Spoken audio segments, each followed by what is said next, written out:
Okay. So, hello everyone. I am Valeria, and this is my YouTube channel where I interview people of different personality types and instinctual stackings. And today I'm talking to Dana. Dana, would you like to introduce yourself? Yeah, I guess so. Not really. Yeah, hi, I'm Okay, then Dana. don't. I can introduce you. Dana, Oh, okay. Dana is a good friend of mine. We've known each other for several years now. I think four, Mm. 4 or 5 years. Yeah, something like that. I think, yeah. My God, 5 years? Definitely 5 years. Yeah, something like that. To mention your typing, that would be an INFP, social self-preservation 9-wing 8, 973. But Mm. apart from that, an amazing human being, a very insightful person, very knowledgeable about the Enneagram, and someone who I love talking to a lot. And a great artist as well. Oh, you did so well, thank you. Oh, thank you. I'm Um, getting red again. Okay, so then let's start. The first question I asked everyone this question: how did you get into the Enneagram? What's your Enneagram journey been like? And did you mistype at the beginning? okay, so how did I get into it? That's a good question because it was around, well, as I said before, 10 years ago. Yeah, basically it was around I was in sixth form, so I was around 17 years old because now I'm 27. Mhm.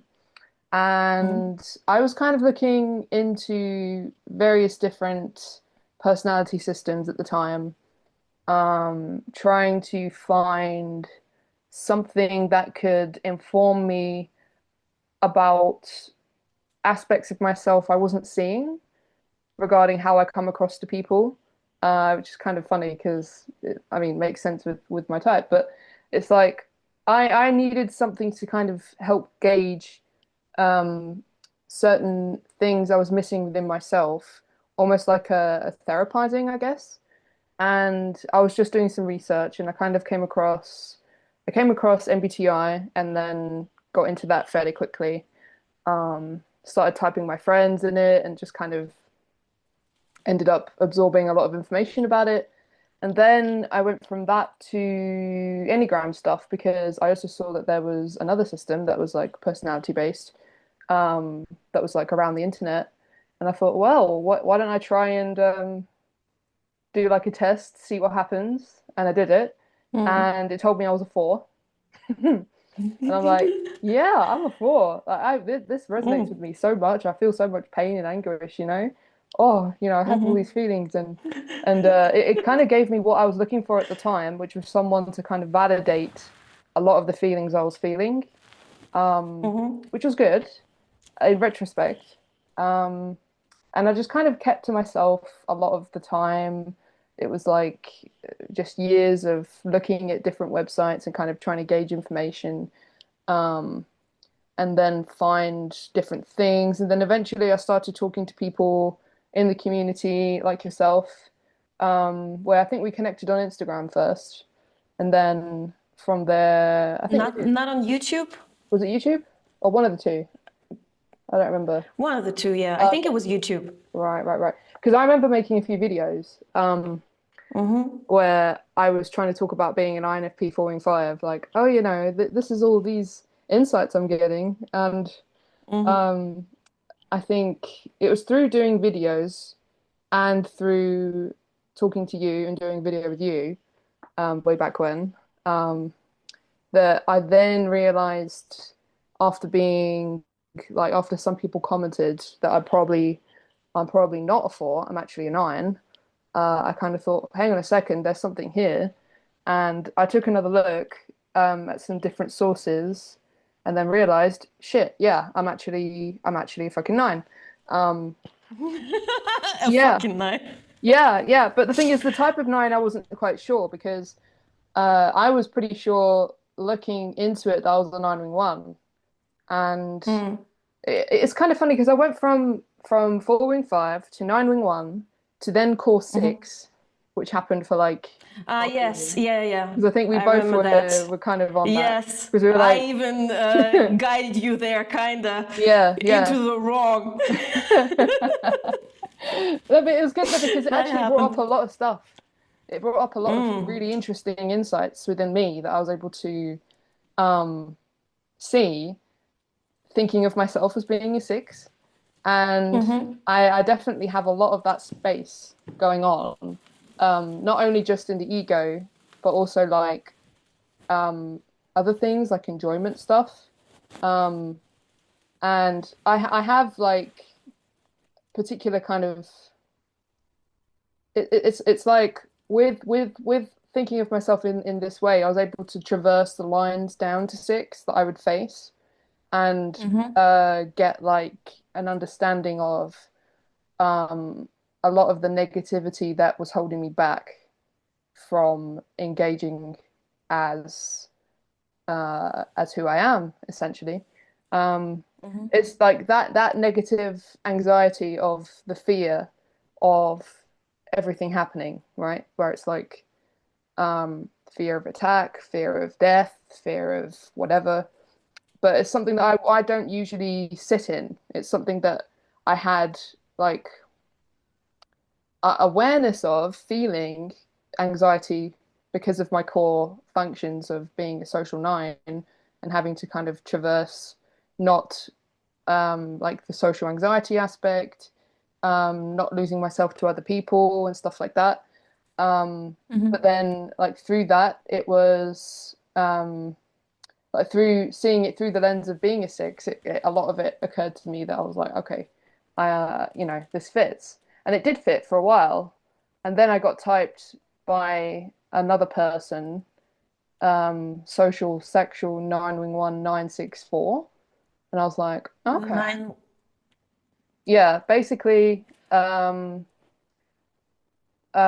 it was like a typing call I did with them, and they gave me this type back, and I was like, hang on a second, that's they're kind of onto something here with the social sexual thing. And then I Mm-hmm, realized, okay, maybe I am, but it didn't quite fit though. It was something was off. mm-hmm, There was a lot of the structure that was off that I could sense wasn't getting the full picture of me because mm-hmm, um well, yeah, I just knew that it just didn't quite work. I don't know if like you can mm-hmm. tell with things intuitively that something's just kind of not fully encompassing or explaining you. Um, Yeah. yeah.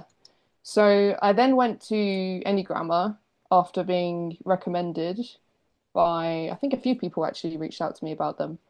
And Mm-hmm. I spent like a year like just observing their typing database, um, talking it through, I think with you as well. I was doing that a little bit. And then I thought, I think it was, how long ago was it that I was typed by them? Uh, at least 2 years ago or years. something. 3 years? Yeah, I think so. I was in Barcelona at the time. Crazy. Yeah. That's been, oh my God, that's been Yeah. such a long time already. Yeah, I know. Time Time goes flies, by. holy shit. Mm. So I So got, we met like now you're 27, we met when you were 23. yeah, yeah. Wow. Okay. Crazy, crazy shit. Crazy. Yeah.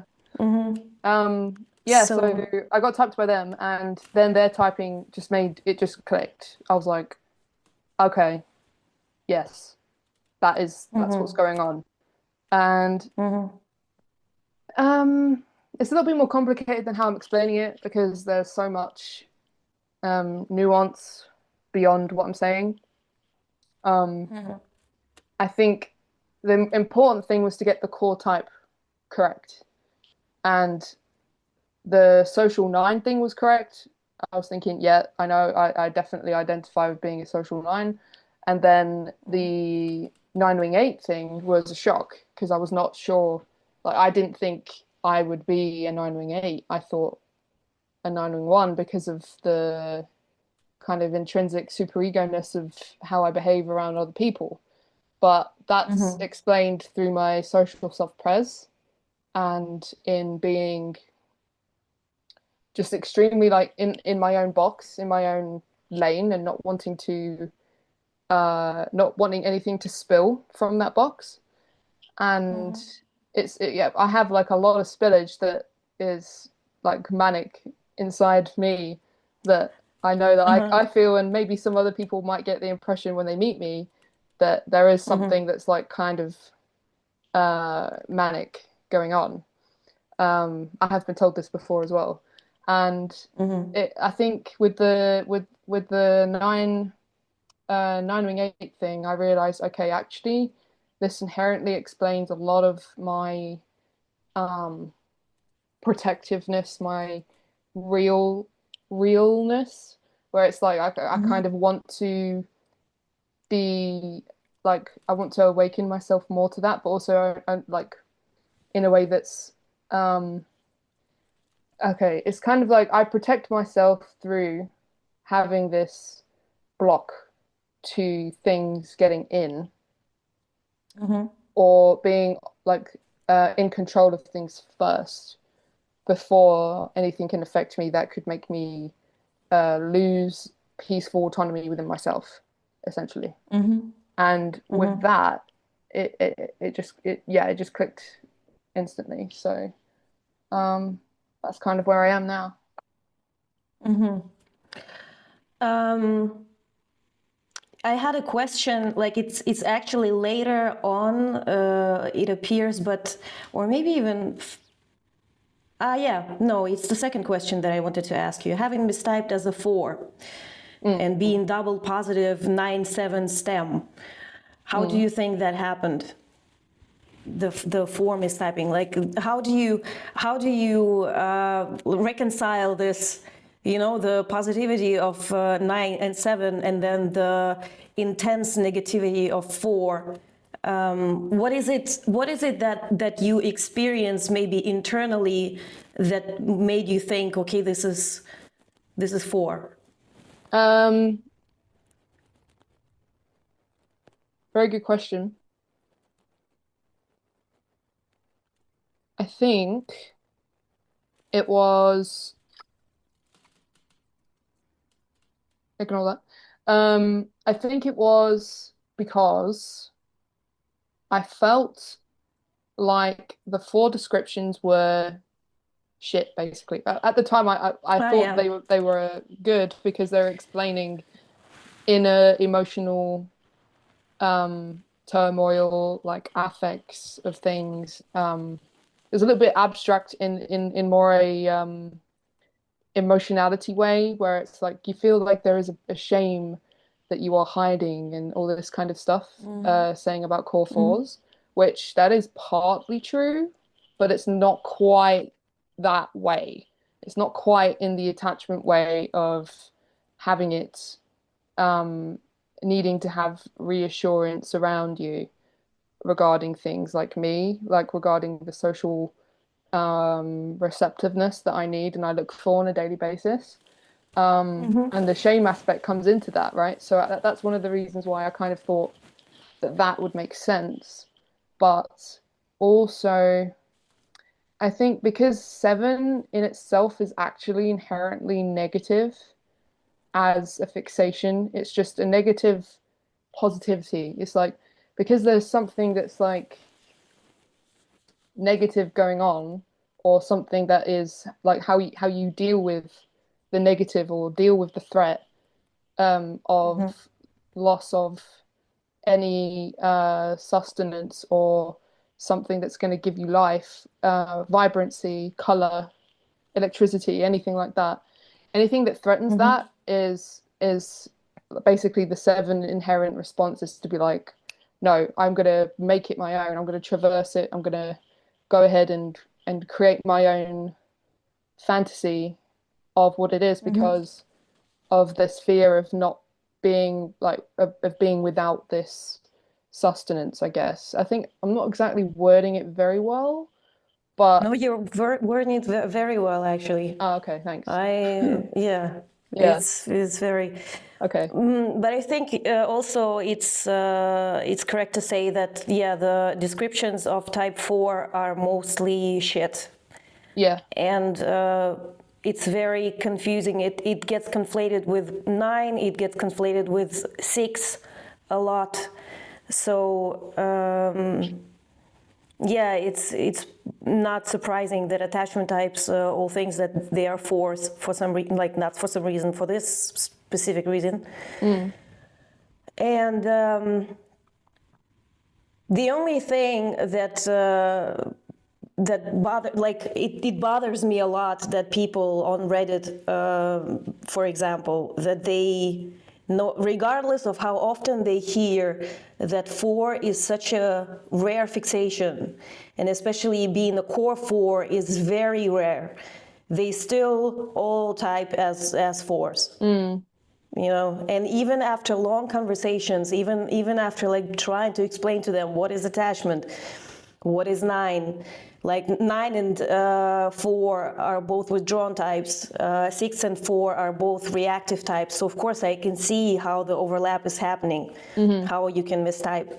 Yeah.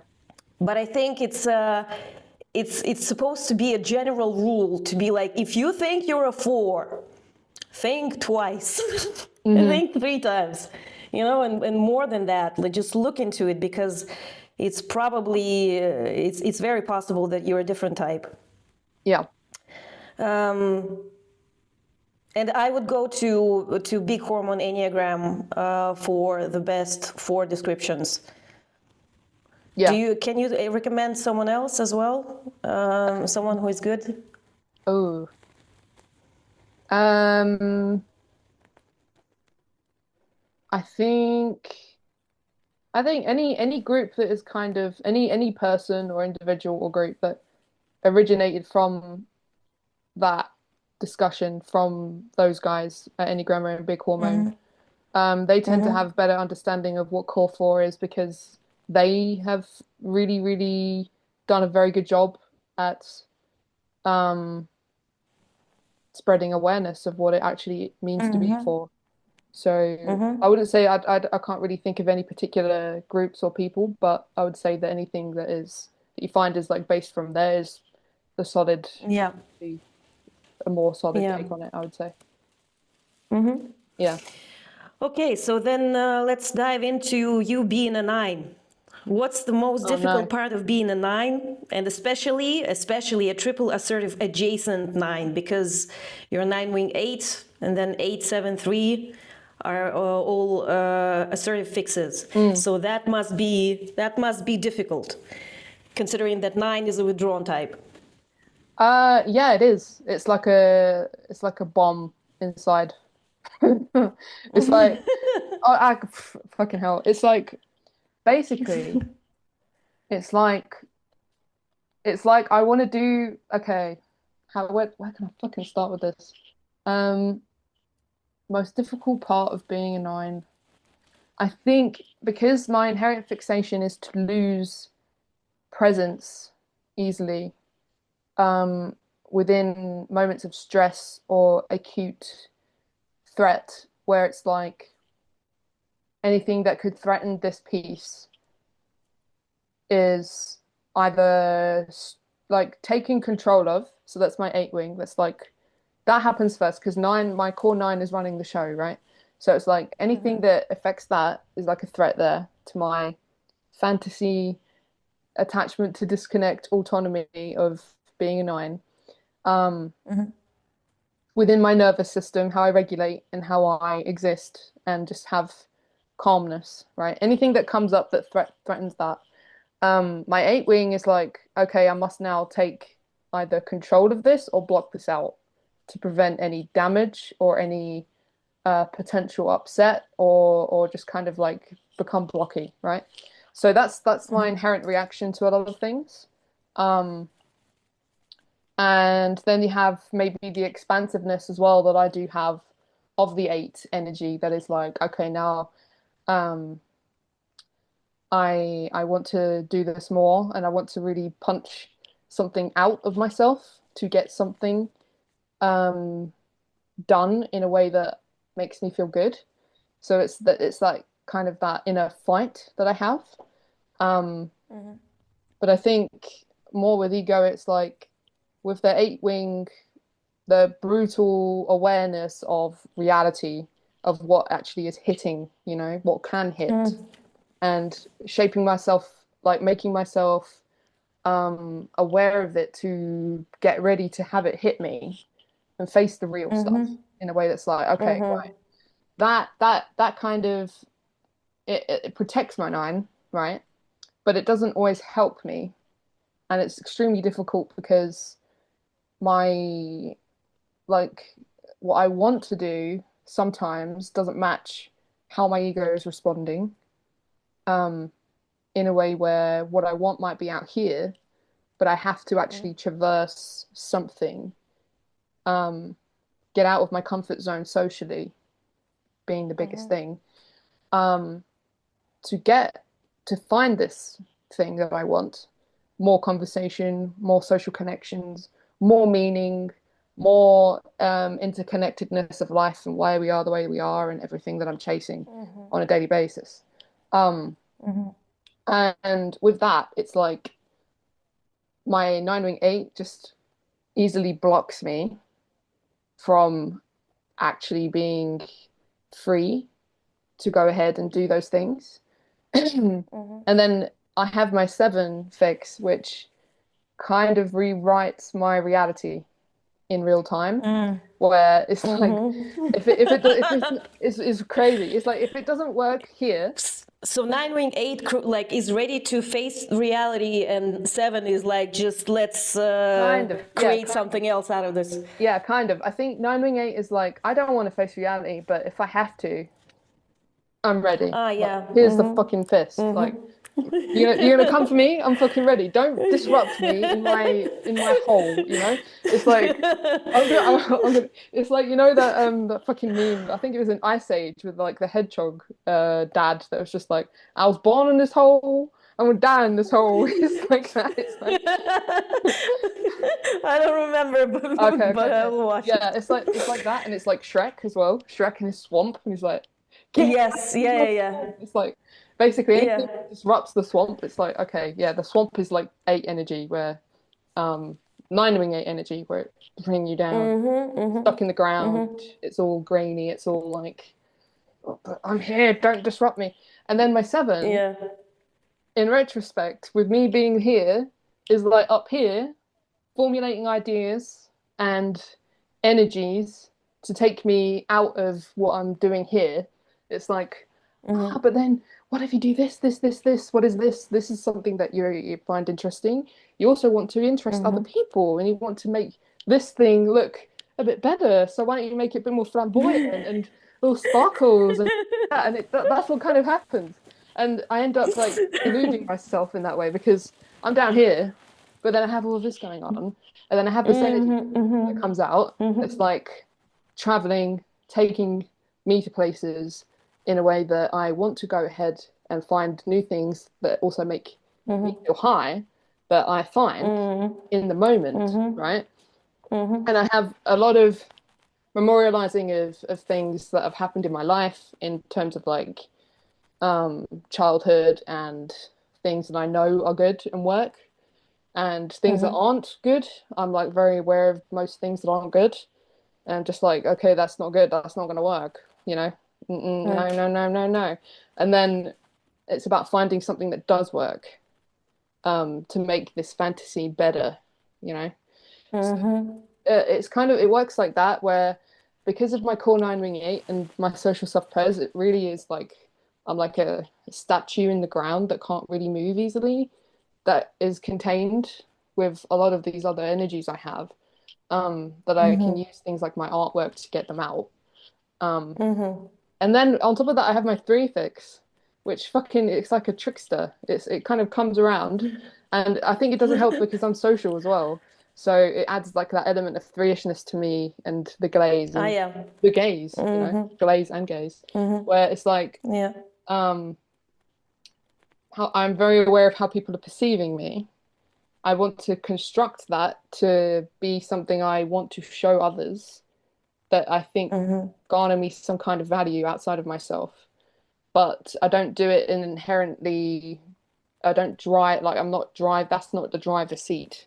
It's only something that takes like a part of the um image of me after this whole 9/7 bullshit is happening, where it's like, okay, but now look at me, I'm valuable. Look at me, look, I can do all this. Like, I'm so friendly. And I think that's like my feeling too, because I am actually quite friendly as a person. I think you know that because you, Yes, yeah. yeah, and I have that, and again that pride thing, But like, oh, but, I have that, I have that. Yeah, it's really strange. I think the 7 as well, just to add, generates distractions away from my current situation, um, where I cannot focus for the life of me on something unless I think it makes me feel good in some way, um, or quenches this fantasy I have. It's about looking for the memo thing that's like, this is what I want, and now I can create this world, and it's like, you know. So how yeah. do you how do you deal with the mundanity of it all? Like with the 7 fix wants a lot of excitement, a lot of this Yeah. positive energy, and like things to happen in real life that will probably, like, even the impossible things, like you fantasize a lot in like in images, in some kind of things that are unattainable. They will never happen in reality. Yeah. But you want them to happen. So how do you deal with that, with this frustration of the impossibility of getting something? Good question. I guess I don't deal with it. I delude myself. Yeah? Yeah. How? Yeah, it just exists. It's just there inherently within me that I'm just there deluding myself every day about this. I haven't So really you're faced you're up. trying to you're Yeah. trying to make yourself okay with it? Um, I think one thing I'm trying to do in my daily life is wake up more and more to reality. Um, Oh, it's to sober up? try and sober up, yeah. It's not easy because I love that's one thing that's why I identified with the 6 thing, okay? Because when I am able to do it, when I'm able to really see what's going on and theorize about it, then I'm like, oh my God, I want to keep doing this. I want to find more theories. I want to put things together, place things together. That's why the Enneagram was such a big draw for me, because it made me feel good finding these things that could link us together as a human species, life and death, like typical stuff. But like what my ego's doing is like um not that. It's really making me afraid. The things that are vulnerable and hurt me, like social anxiety, and actually being truly myself and not presenting, like not hiding, and actually being like natural without any glitz and glam or whatever, is terrifying to me because of how it's just not interesting to me, because I find that I'm not interesting without doing that. So that adds another kind of element of it where it's linked to self-worth things. But also like um it goes in a full circle of, because of this idea of me not being interesting without making myself interesting, um I fall into it as like a crux to keep me going, to make the peace come back. Um, I mean, actually, that's fucking good insight. I'm finding more insights as I'm speaking about it, because yeah, it's like it I'm basically, noticing. yeah, that's what happens when we talk. It's so good. Yeah, that's why it was better that I don't send you questions Yeah, beforehand, because, yeah, because I can work it out. this is good. Yeah, Yeah. yeah. So it's like basically because of this inherent uh difficult feeling I am faced with if I have to be in reality and talk to people and be myself. My instinctual, like what I do to get out of that potential threat of affect within my core 9 body and dysregulation of the nervous system and anxiety spikes and everything, is I just fantasize that I am different than I am, in a way.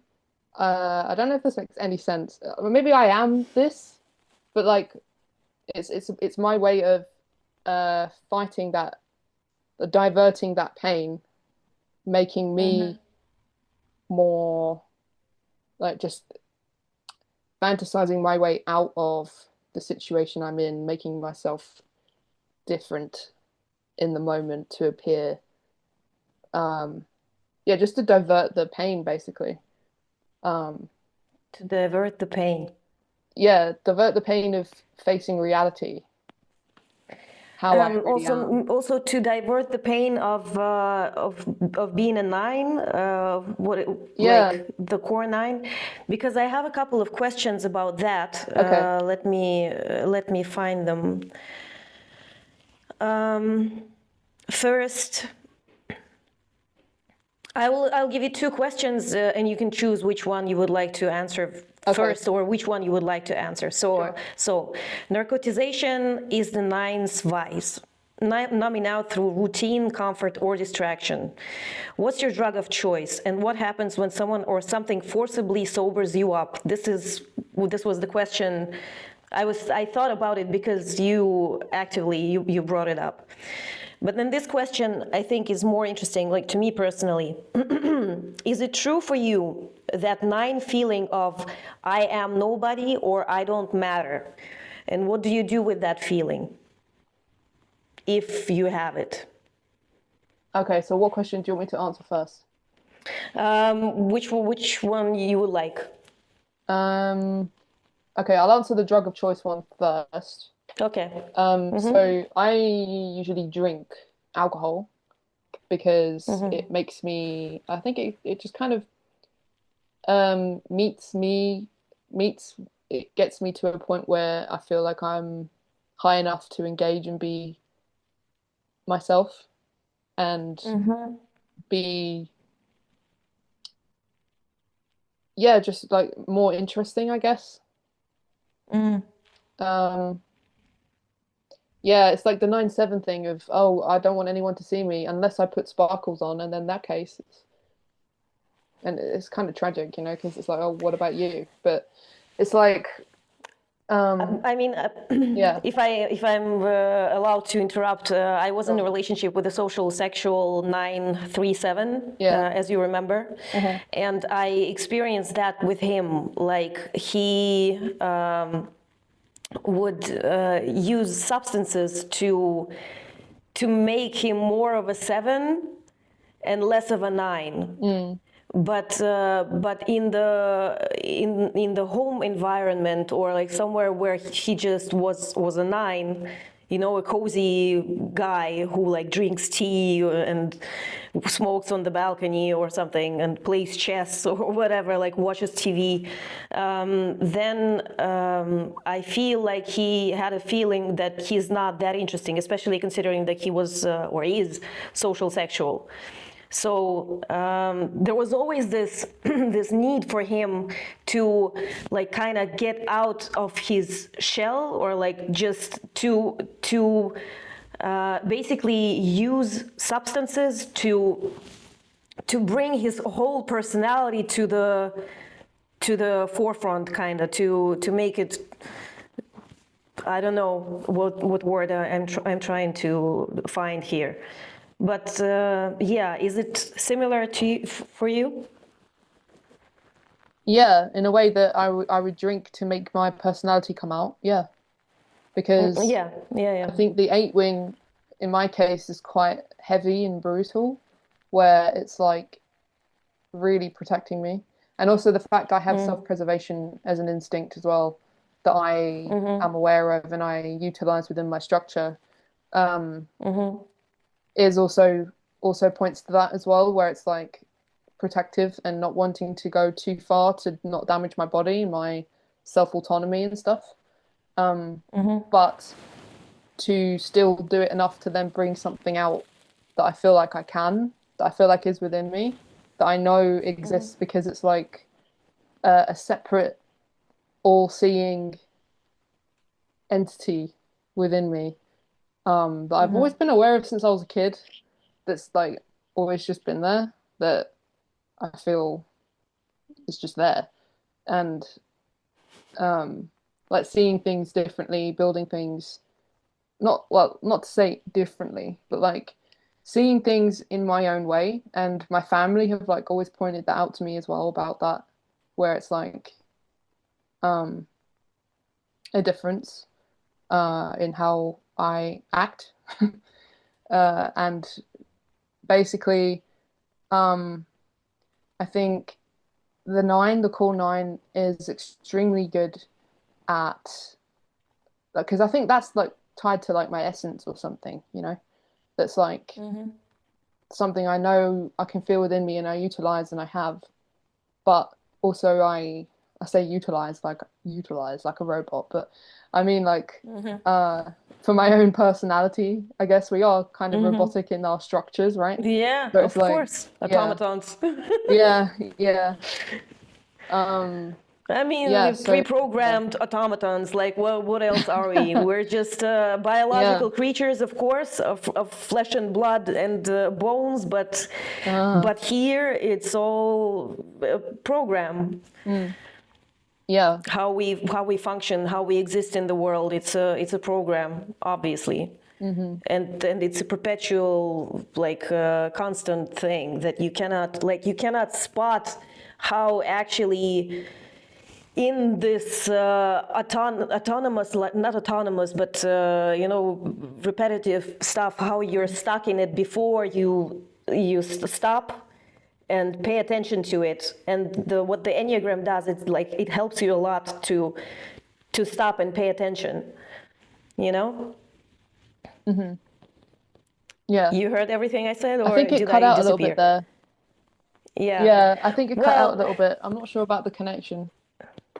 Hang on a sec. I just. Well, I was saying that the Enneagram helps a lot with spotting all of these like things that we are doing habitually. Yeah. So without it, I wouldn't be able to notice so many things in me. But now I do notice them, but the question still remains, yeah, but what do I do about it?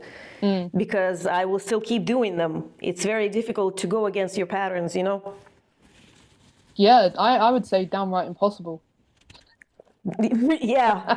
And here's a question, by the way. Yeah. Um, my mom asked me yesterday, she's like, she watched the interview that I posted yesterday, and she was like, but what's the point in knowing all of this? I'm like, well, mom, you get more aware of your patterns, and you observe yourself and you get a better understanding of yourself. It's very practical. Yeah, but practical how? Like, what can you do with it? I'm like, well, almost nothing. You know, like, what's the point? I mean you can, of course, but it's a fight that you will never win. Mm. So it's a legitimate question of like, what's the point of knowing all of this if you cannot really change that? Well, at least you know, at least you're aware, at least you like internally can explain it to yourself. And another point, you understand other people better. It's Mm. not only, okay, you cannot fight your own patterns, but you notice the patterns in other people, you know why they behave a certain way, and then you can be able to forgive and forget. You Mm. know? Yeah, that it's kind of linked to how you would well cope with like values of how you would interact with things in the world and what you would do in terms of like anything that happens to you. Um, I guess that's what you're saying, right? More or less. Well, yeah, I mean, you would be able to better understand what's happening with you and others. And Mm. that's already a huge thing to achieve. Of Mm. course, the functioning of the personality is so automatic that you might not even like you don't notice like probably 80-90% of the things that Mm. you're doing. It's a huge thing that you're fighting, but you'll never win. So what's the Mm. point of it? Well, self-awareness, I think that's enough already. Yeah, for sure. I mean, if you say what's the point of it, then you're just going to go into further existential questions about what's the point of life. It's like, well, this system like gives you an idea of how you are acting within your inherent ego reactions and how Mm-hmm. other people will also react within this.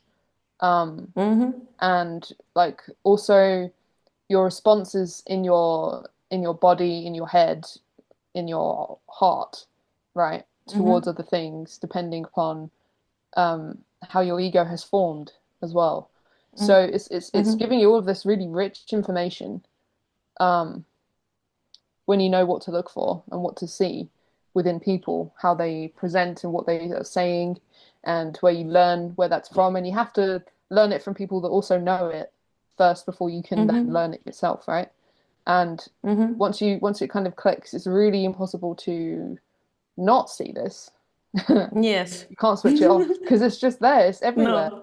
And Yeah. yeah, it's like what's the point? Well, the point is for further self-discovery. Um, Mm-hmm. in my case, the point would be to find further facets of myself that are hidden, discover them, witness them, and Mm-hmm.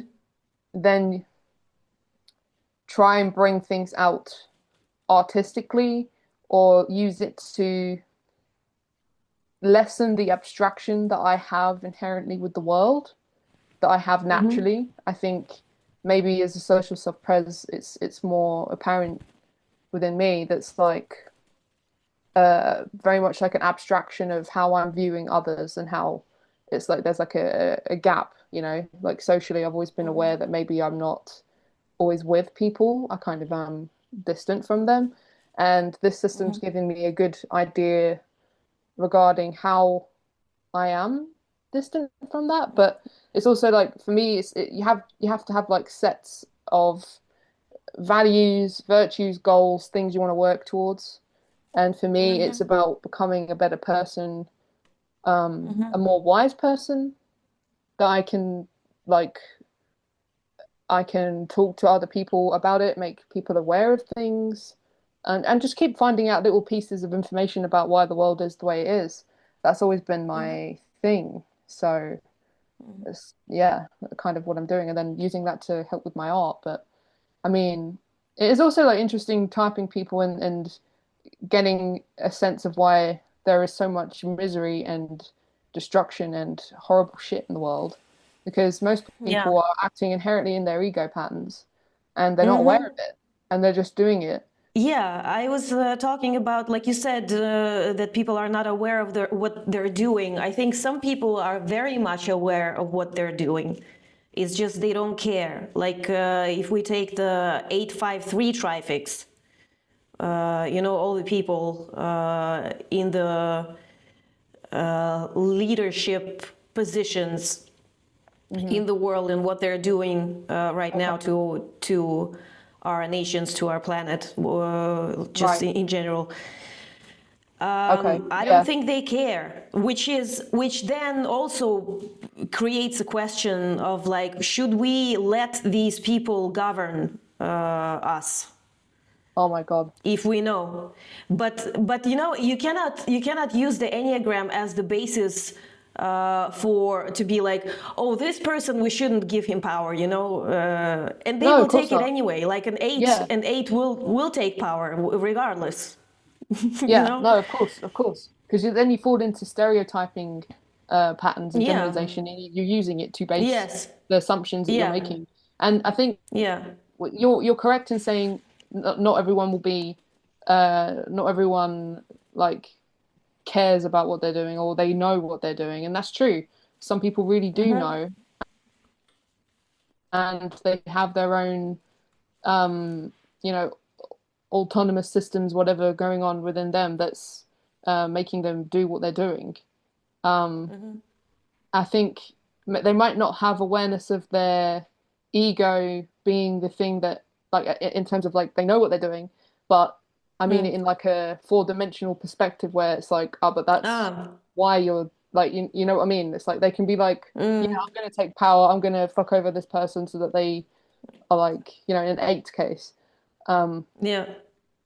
I mean, I'm fairly sure Trump knows exactly what he's doing. Yeah. Yeah. Fucking Yeah, asshole. that's what I was kind of getting at. Yeah, yeah. Um, yeah, so I agree with you on And that. I do will see what he you mean. ever like someone who is like a Trump, like Trump, Hmm. someone like Trump?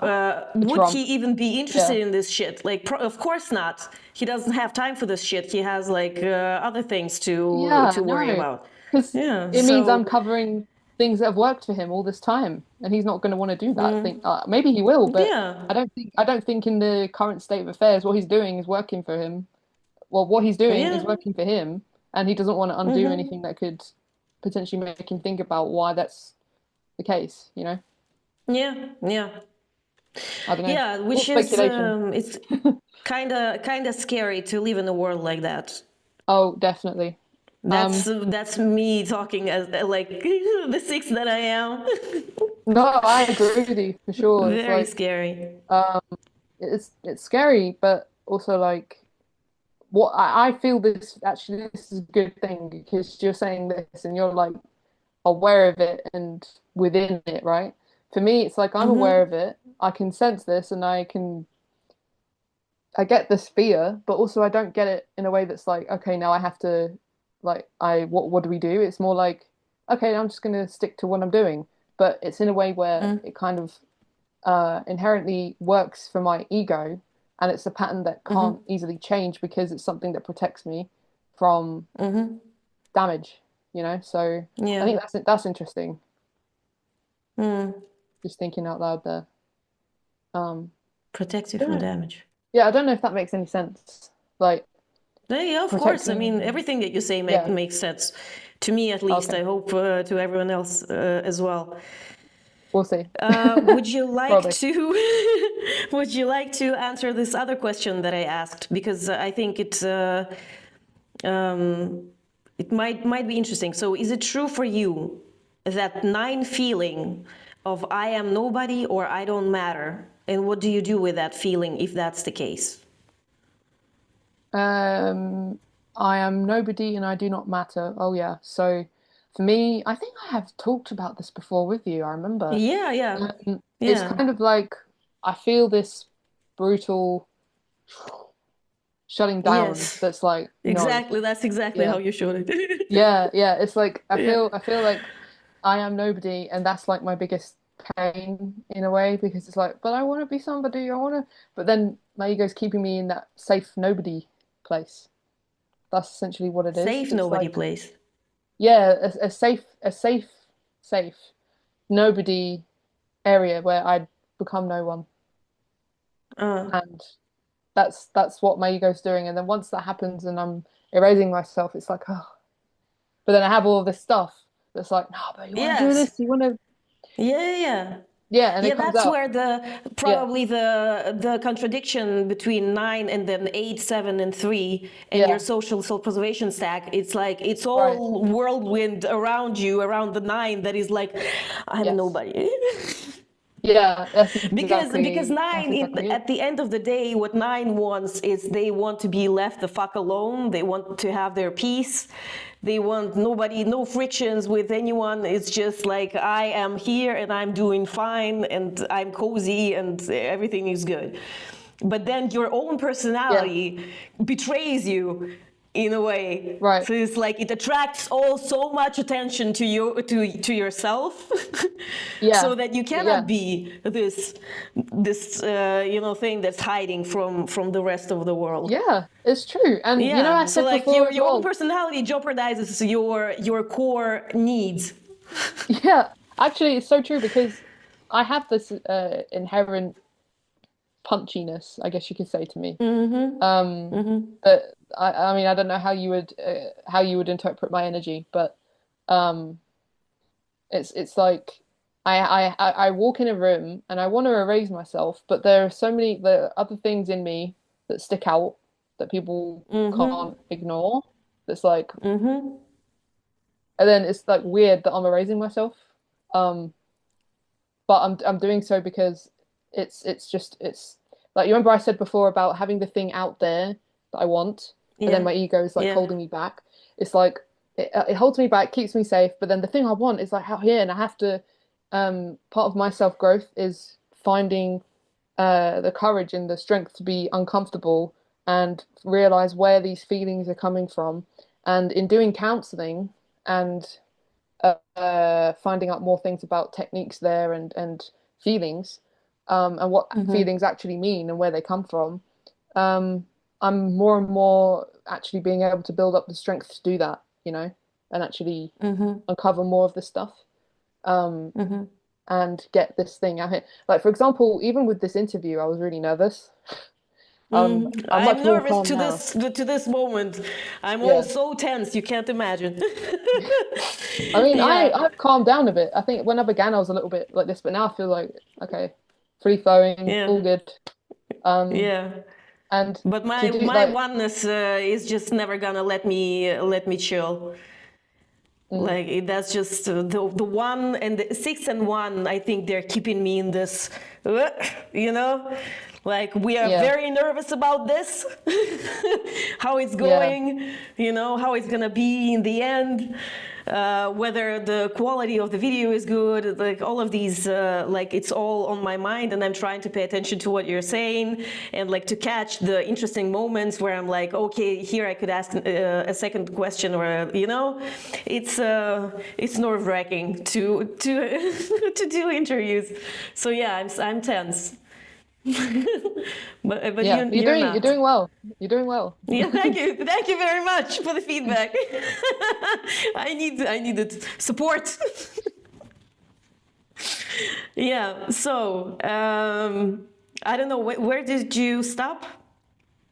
About Um, the thing that you want and it's outside.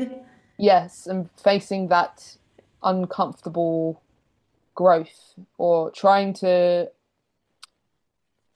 work against my core type pattern, but using my fixes to do so in a way that is Oh, strange to other people because I'm inherently a nine, right?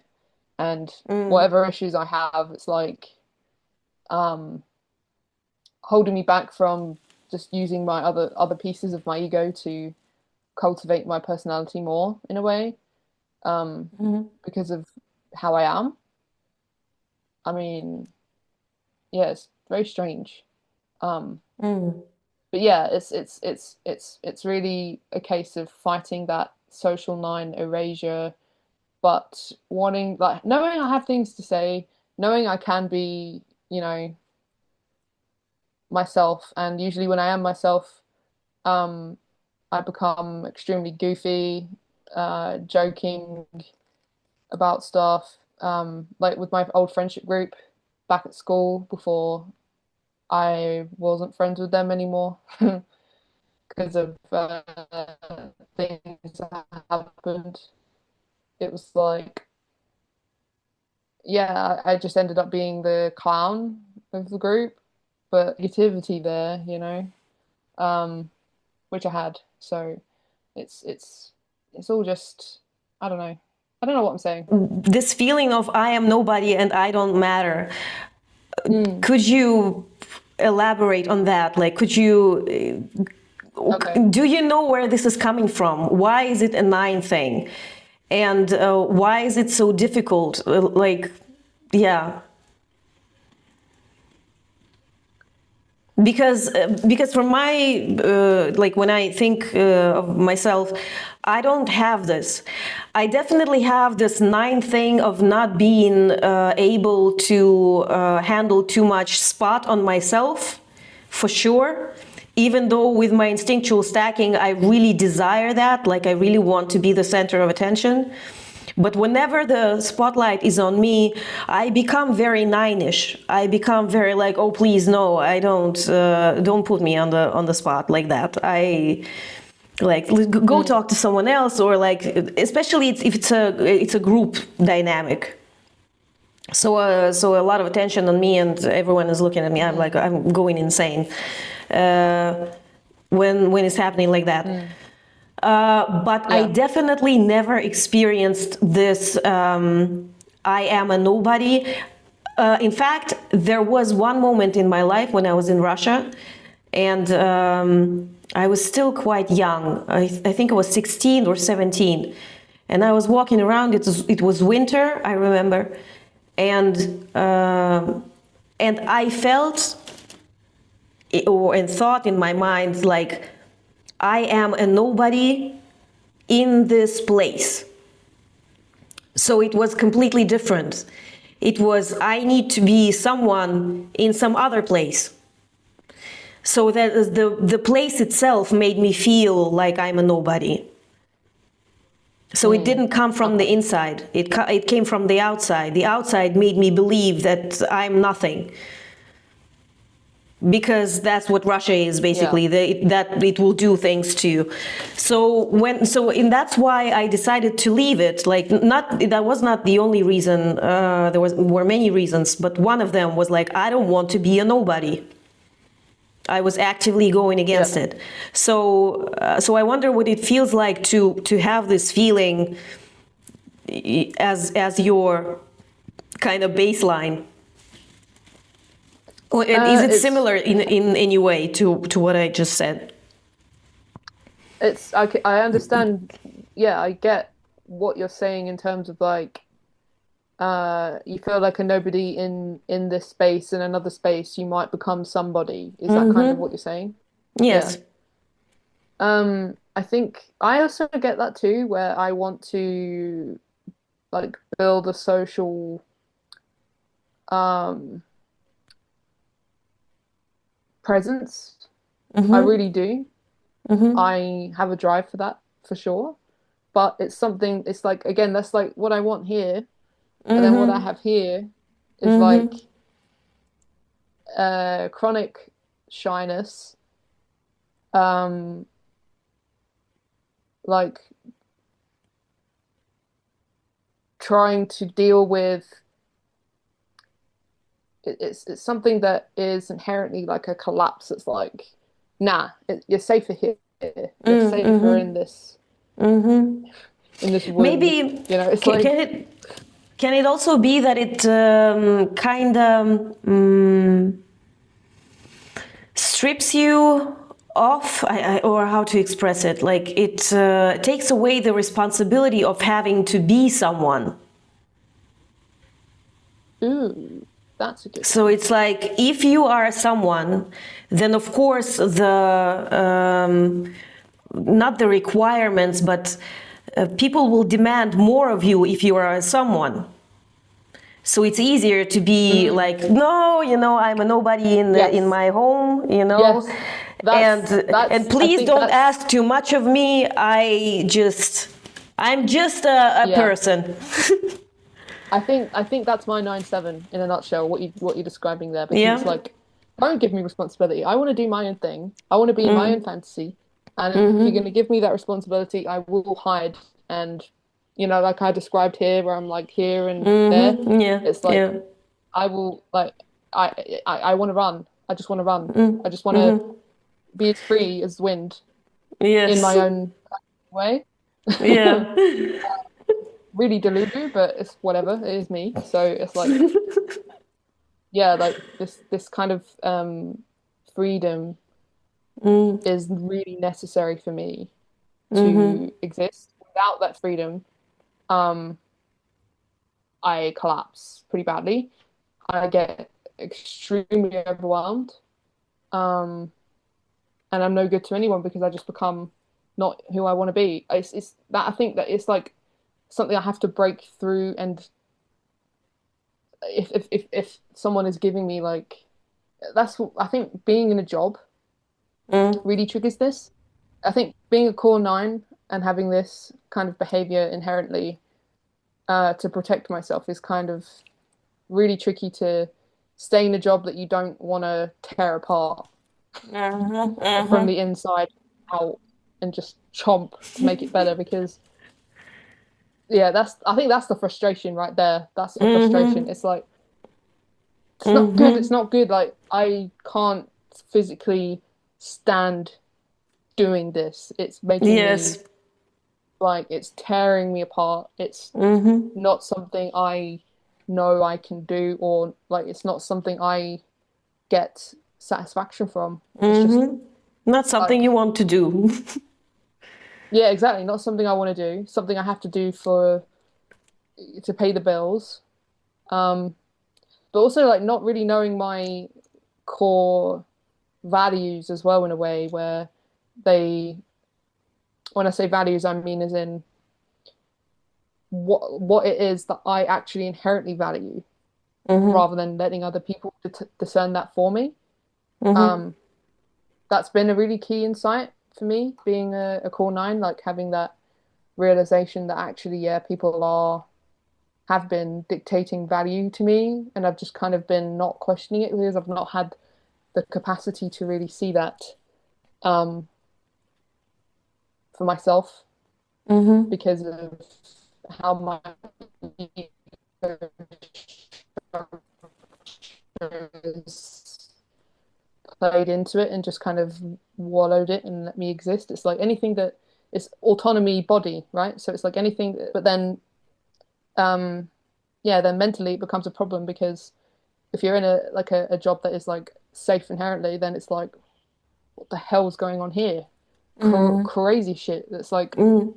I end up like sketching in books that I have that I'm supposed to use for work just to pass boredom. You know, I did that before in the past, like which whatever, but really like using that to kind of cope and Mm-hmm. not facing reality again because it's just the worst. It's like, no, Mm-hmm. why do that when I can make something better for myself? But Mm-hmm. that's the inherent fixation where it's like really taking me away from the moment. I'm losing presence in the moment with reality. I'm Mm-hmm. just elsewhere. And Mm-hmm. then I come back, then I'm elsewhere again. And then it's this whole kind of um, tricksterish thing that I'm not really here, but then I'm here. And then it's like, haha. And that's why I identify with clowns a lot. Yeah, it's true. It's true. That's why I identify with clowns a lot because for me, they've always, like, since I was a kid, the jester image is just, Mm-hmm. I've always been drawn to jesters. And Mm-hmm. I think it represents this nine, this thing of like phasing away, like assertiveness, Mm-hmm. but also uh, generating new things, juggling. Mm-hmm. Um, but with me, it's like keeping everything in the box and contained. Mm-hmm. Have I gone too far away from the question, or am I still on track? A little I kind bit, of I think. traversed it. Yeah. Yeah. Yeah, yeah, yeah. Sorry, But we can we sorry. can talk further about this. I have a couple of questions more in the same vein. What's the most Okay. important thing you've forgotten about yourself in order to keep things peaceful? What's the most important thing I've forgotten about myself in order to keep things peaceful? Bloody hell, heavy hitting question. Oof. Yeah, I'm sorry. I told you.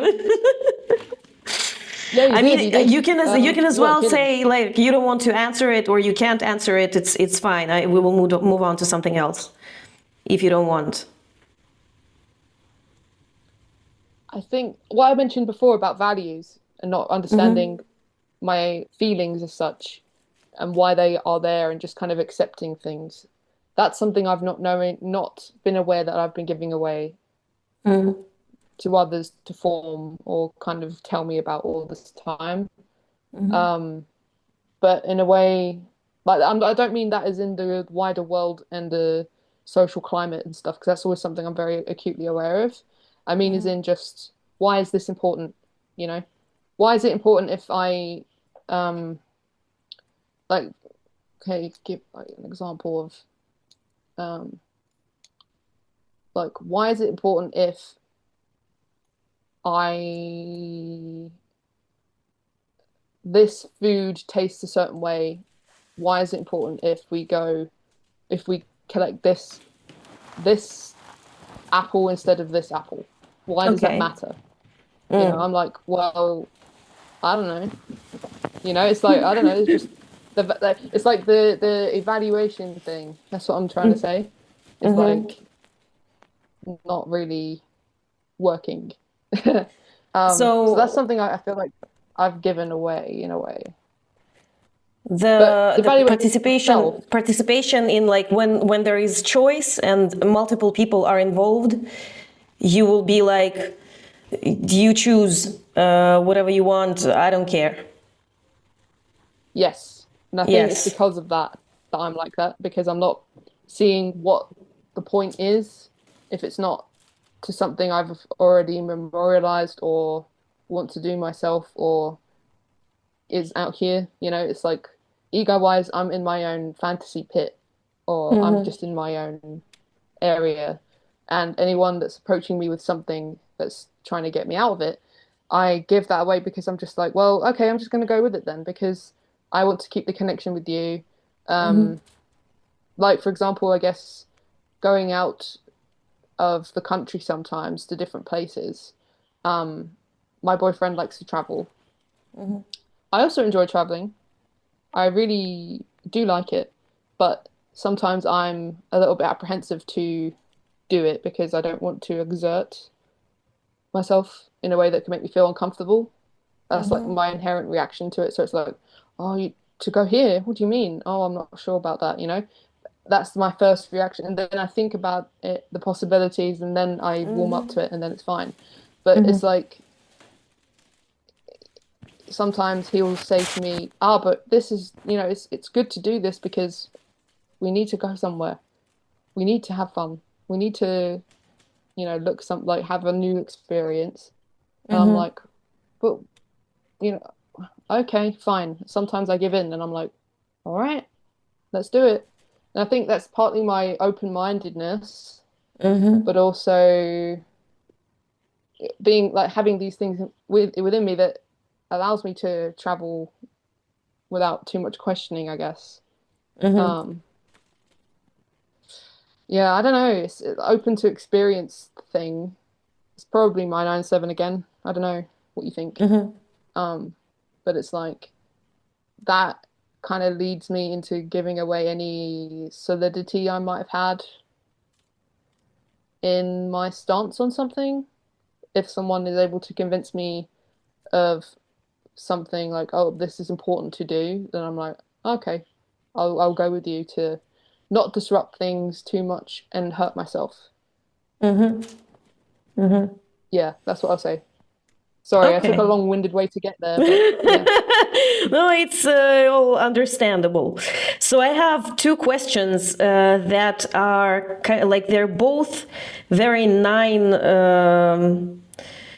focused, like the experience of type 9. So one is about merging and one Okay. is about anger. Which one is more interesting to you? Because I have this question. The merging of a 9 is famous. What is merging anyway? Can you describe a time you realized you had unconsciously absorbed someone else's opinions, energy? Well, that's actually what you talked about just now. So maybe move on to anger. Okay, sure. Yeah. Yeah. But maybe you can explain merging in a different way.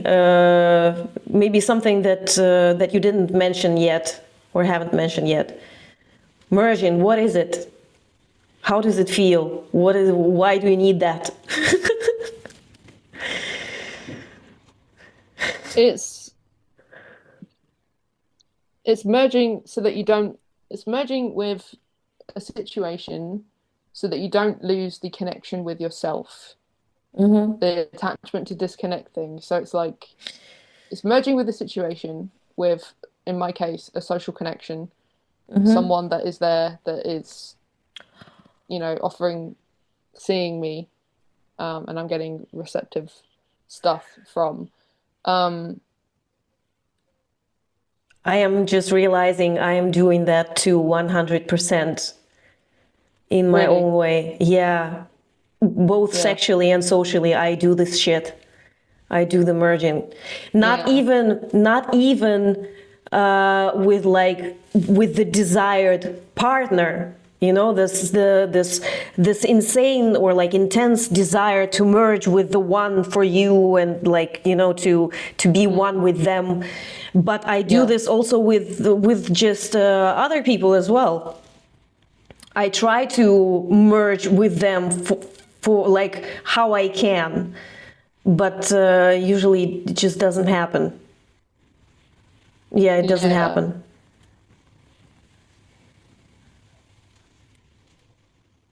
Yeah. I guess six, how that is happening.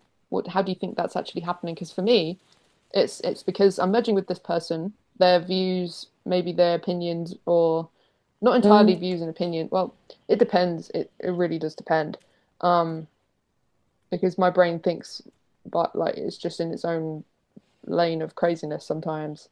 Um, has a life, mercurial thing that's like, oh, but it's kind of like, um,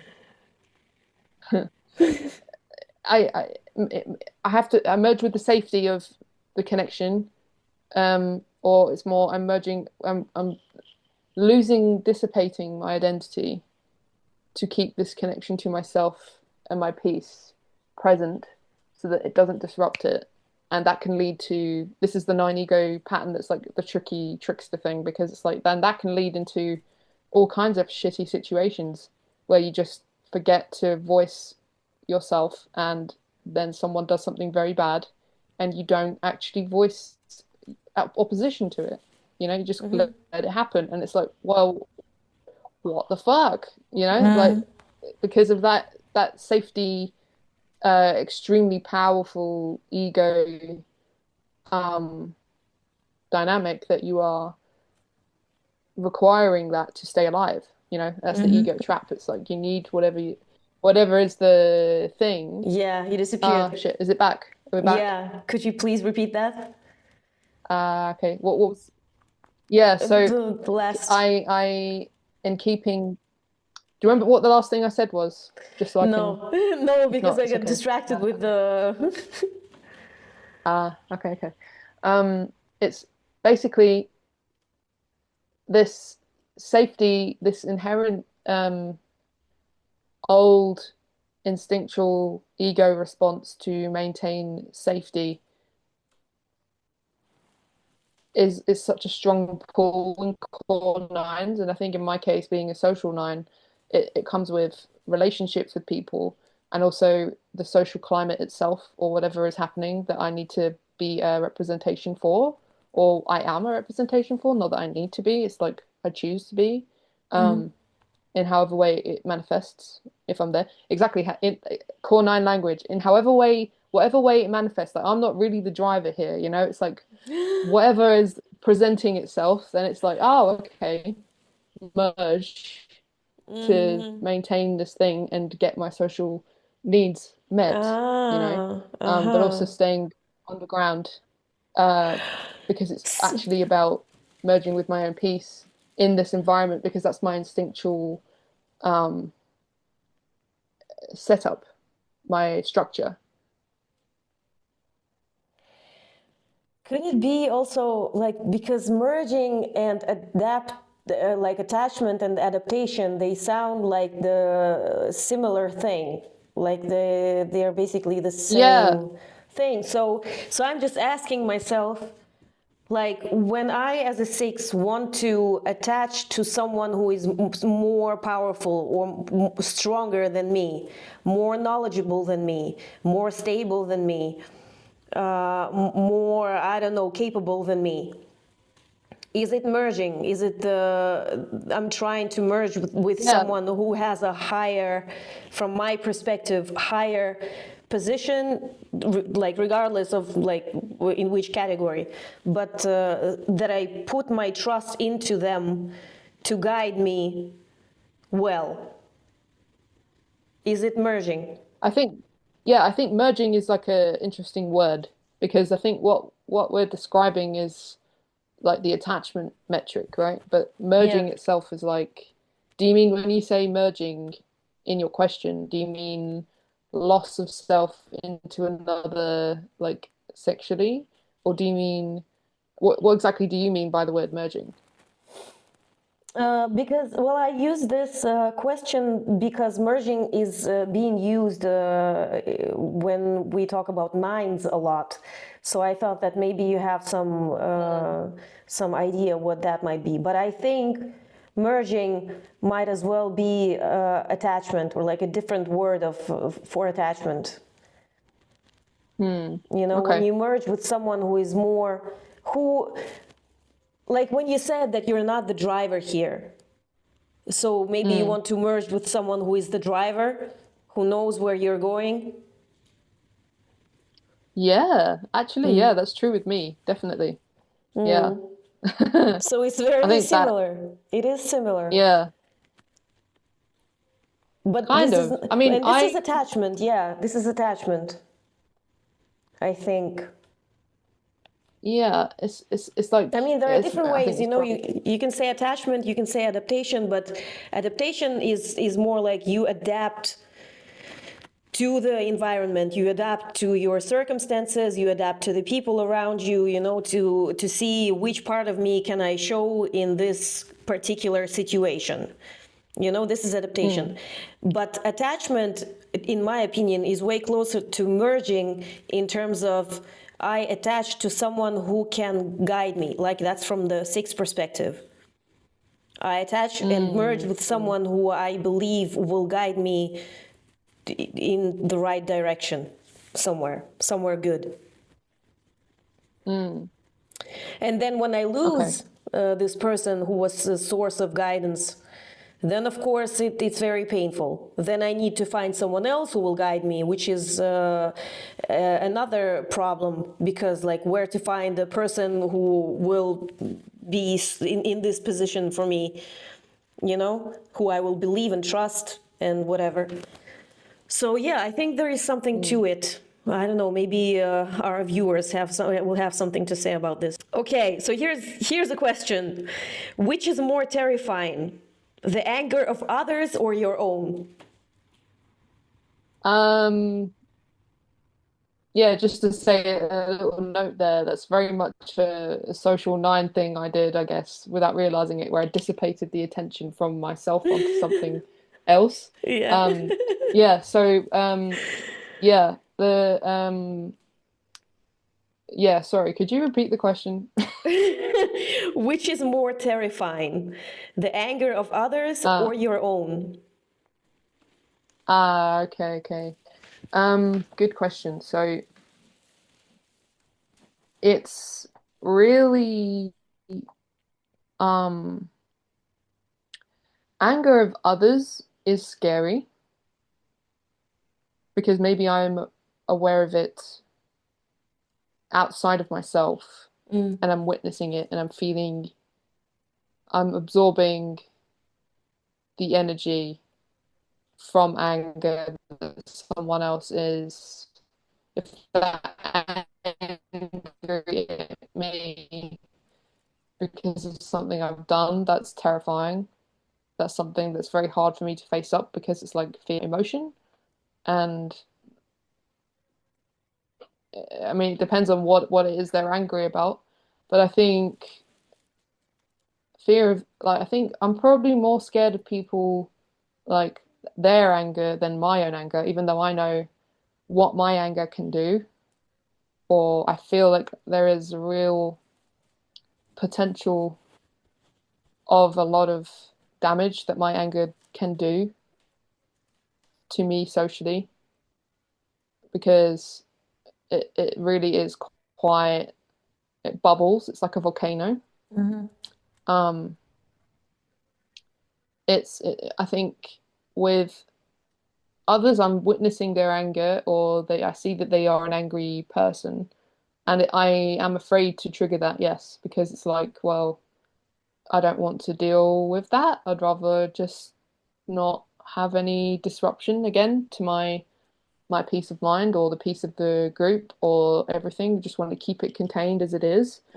Maintain it. I think it's a lot of maintenance thing, like maintaining status quo, not letting things erupt or destroy what I've built or what I can see exists in a way. I think that's probably very social self-pres, but it's like um yeah, not spinning in that respect. But then anger within me, if I allow myself to get angry about something that someone's done to me, I know that people are also scared of me in a similar way that I might be scared of others. Mm-hmm. Um, but I've experienced that, or maybe that's my judgment on it, but like I feel like my anger affects my social skills sometimes. They're a Mm-hmm. bit more blocky, a bit more blunt, a bit Mm-hmm. more to the point, a bit more like, no, that's not right. This is what it should be. Blah blah blah blah blah. Cut the bullshit. This is it. Mm-hmm. And then then I realized actually the other person has received that pretty badly. And I'm very aware of that social connection again. And then it's like, now I have to rein it back, tiptoe, tiptoe, tiptoe. I'm, afraid of doing too much to disrupt stuff. But I know that if I just say fuck it and just, am angry, Mm-hmm. um, it's a threat. It is a real threat to my existence, I think, because I've not actually learned to contain it properly or use it properly without exploding. And irrational fears come from thinking about anger because it's like, well, now if I'm angry, people won't like me. If I'm angry, I'll be seen this way. If I'm angry, I won't be accepted. Mm-hmm. Um, and I can be angry, but it's just really it is fear-inducing. I mean, for me to affect myself outward in Mm-hmm. that way, even though I can, and I have been angry about things, and I've like been fucking shitty about things I don't like, where it's like this is shit. Mm-hmm. And I've had to communicate that, and it's been, you know, that way. It's funny, like I mentioned before about how I'm like kind of punchy. I Mm-hmm. guess it's kind of I already have an inherent punchiness to me that people probably resonate like can see Mm-hmm. energetically. Um, but I'm very much afraid of going past that because I feel like again maybe because I give this evaluation thing away, I don't feel like I need to a lot because I'm doing that as an inherent ego strategy to prevent myself from getting angry over things, perhaps, Mm-hmm. you know? Mm-hmm. So I guess to answer your question, I'm more afraid of outsiders, like people outside of myself being angry to me in like at first, but then if it happens and then a dynamic happens and I'm able to enter it, Mm-hmm. then it's like, well, buckle up. This is going to be something that is just going to happen, and boom, anger and brutal stuff. So Well, I would like to see you angry. I guess, you like, would yeah, I would really, like to see you angry. And also, like, I understand from your instinctual stacking perspective and your nineness, I understand how this expression of anger might jeopardize your social like relationships and connections. But at the same time, like just today, Rauya said something about, yeah, Virginia said something like that she can scream at people, and Rauya said that would be hot or something like this. And I was like, this is an interesting perspective, you know? People who are social higher will probably be like, oh no, you don't do this, and like this, the screaming and like getting loud and being like, it all is getting kinda looked down, looked down upon, yeah, in our society. mm. But that was like Yeah, I such a think that's my fresh inherent reaction perspective just of now. like that would be hot. And I'm like, yeah, that would be hot. Why not? You know, to me personally, an expression of a natural emotion such as anger, you know, unless of course it's like completely destructive. But it's just, if it's Mm, just anger, then mm, it's natural, and it's kind of like sometimes it can motivate other people to express anger as well. because you see someone getting angry over something and you're like, but I'm not getting angry over this, or like, I keep my anger to myself, why do I do this? So like you see someone doing this and you're like, I'm gonna act the same way the next time, you know. There is just, I think there's a lot of shame connected to anger in our society anyway, to Yeah, the I think expression of that was an anger. inherent Yeah. that was an inherent response of me listening to that, where I just thought, no, you shouldn't do that. And I Yeah. think I have this kind of like uh kind of moralizing anger Yeah. a lot Yeah. that I think people can see within me. Yeah. That's like, Well, why oh, but not? if you do something, Why not? But yeah, you're still, like like, whenever you express it, you feel like you are putting your social connections at risk, that they will not like you anymore after that. yes, Yeah. But what happens, yeah, yeah, for what sure. if they like you more after that? That's great. It's a risk. It's all a risk. It's all a risk. Is it a risk I'm willing to take? Sometimes. That I think this is the eight thing again. This is the eight wing showing up because it's like, are you willing to put yourself possibly under to get this social connection? Most of the time, no. I'd rather be the one in control Oh.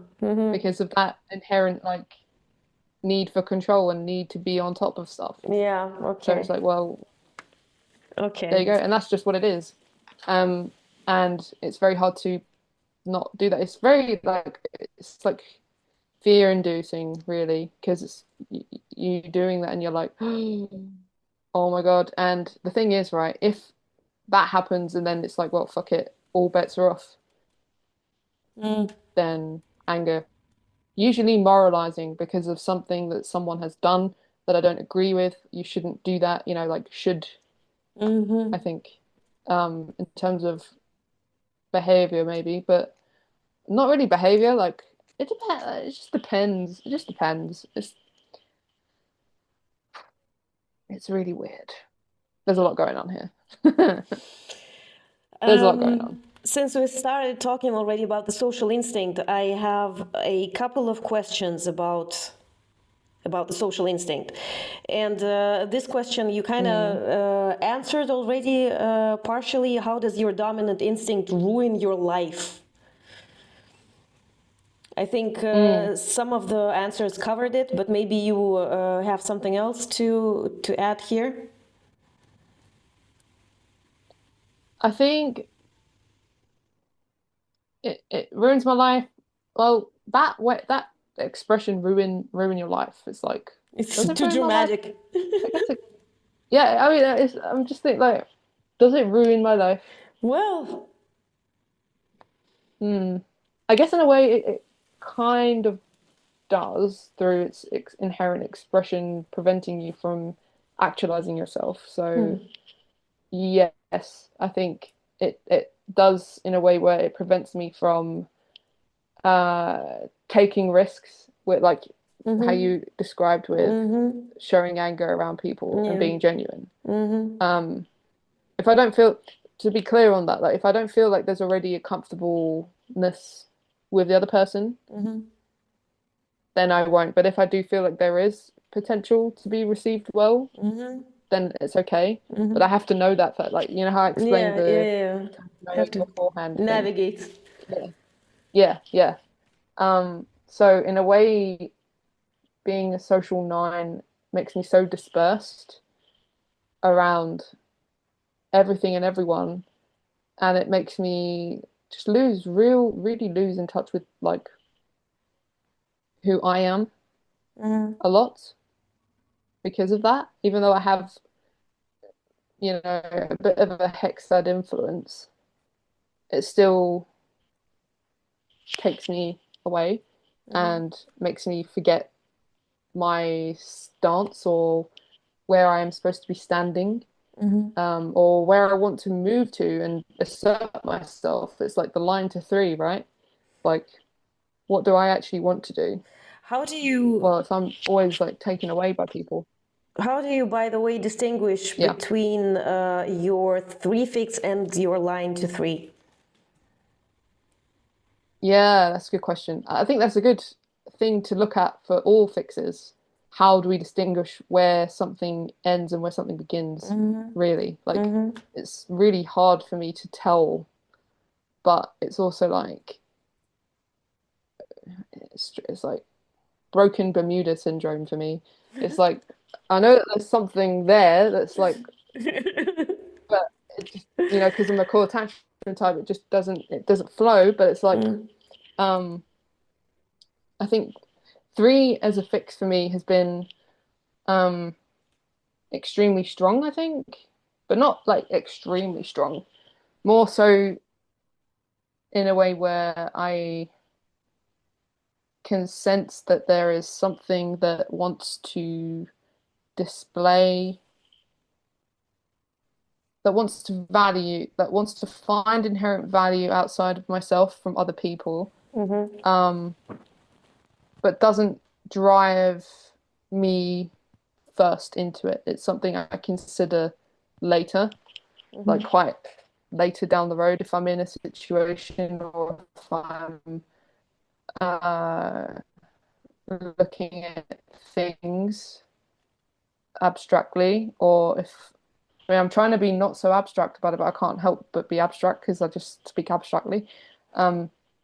Like the inherent, like, how do I differentiate between being a social 9 and having my 3 fix? That's basically what you're saying, yeah?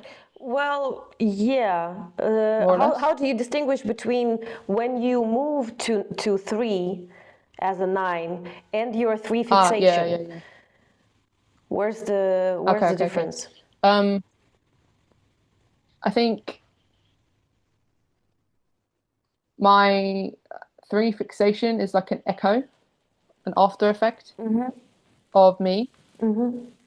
And it's like something that is like muffled underneath my other more prominent fixes. But my 9 to 3 is like, okay, now I'm taking right action to be seen. And in a way, it's like I'm doing with this interview, essentially. It's like I'm taking an action to be witnessed by other people, not erased or removed. I'm actually like standing, I'm actually just being moving towards gaze. And it's different because it's actually like my triggers of my core type, like my anxiety, are around when I'm doing that. But then my 3 fix is kind of like a rumble after effect of my inherent ego energy that's going to be activated in certain situations regarding competency, more or less, where it's like, I want to be seen to be right and correct, but also like I have this inherent doing. It's like I'm doing this, I'm doing that. Speaking through myself as if I'm doing things for a cause of, like, for the reason of gaining value from what I'm doing, which is not like an inherent driver of my action exactly, but it does drive. So it's not like the core motivation, I mean, or not really motivation, more like it's not the core directing force, but it is a force. It is like an energy that is there, that it's like an echo rumble after effect of whatever else I'm doing. I don't know. It's really hard to discern the difference exactly. Well, I think but you're that's the explaining best. it quite well. At least Okay. when you're saying, when you're showing it like this, like I'm doing, and then you're showing in the direction of 3, I see it more as an immediate action, like something that you consciously decide to do in the moment, but away from 9. Not that it's like already in the type structure from like as 3 as a fixation that is already always constantly doing something, but it's like a constant 9 to 3, not constant, conscious 9 to 3. I'm doing this. I think you explained it very well, to be honest. I mean, I understood. Okay. I'm trying to think of how I go to 9 or 3. how I go to 9. I try to be more chill. Like really, I try to just don't stress too much. Everything will be fine. It will all work out. You know, sometimes I get in like blissful states like that. I like it. I wish it was more. Yeah. Yeah. No, I get that. For me in 3, it's like if I could just be more actually assertive in trying to get what I want, you know. That's what it is. I have some more questions. Okay. I don't know which ones to ask. Maybe this one. What annoys you in other people of the same type as you? Be it social self-preservation, 9-wing-8, or 9-7-3, or just 9. Or an INFP.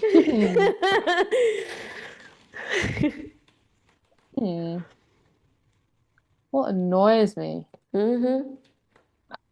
I think why annoy like I'm perfect. No, I think Well, what what annoys me. maybe not annoys you, but gives you the feeling of like, why are you such a 9? Yeah. Yeah. I think what annoys me or makes me feel like that. Okay, so I'm thinking of some celebrities that are similar or typed the same. So I've got in my mind Sia and Billie Eilish. So they're two. Yeah. What annoys me about them is that they're so contained, and I can sense that they're not really expanding past beyond themselves to find more interesting, dynamic ways of expression and finding more things. Like, I can sense that they are just they've got their thing, they're doing their thing. Their thing works, but there's no discovery going on there, or no fluidity, or um it just feels the same, but just done like in a similar kind of tone, um, similar kind of expression. That there is a little bit of stiflement there. That kind of annoys me because it's like, well, you could do so much more. Yeah. You could do so much more. Like I'm Yeah. just sensing the potential. Like do so much more. Explore. So Just do go you mean crazy. that But they're being repetitive with what they're doing? yeah, it just Yeah. feels a bit stifled Yeah, I mean with for Sia me. It just anyway. feels I like mean with Billie Eilish, I'm not sure because she's doing this interview, each year where she looks, she watches her interview from last year and then she, answers the same questions. That's yeah. interesting to see her evolution in that regard. And musically also, I think that Billie Eilish is like they are doing something. There is some progression, not progression, but like some evolution. But with Sia, she's Yeah. been stuck in her shit for like at least, I don't know, 12, 13, how many years? 15? I don't know. Right. She I think yeah. started very interestingly with 07. She worked, and she had her own thing going. But then when she achieved this stardom, then she started just copying herself over and over again and writing songs for other artists also sounding like Sia, and it's all just Sia nowadays in the music industry. Everything is just Sia. Yeah. Yeah, that's what annoys me. Yeah. It's just the same message. Yeah. Like there's no No different development. thing going on. I Yeah. think yeah, with Billie Eilish, it's like okay, yeah, she's still. I think if she could just do her own thing,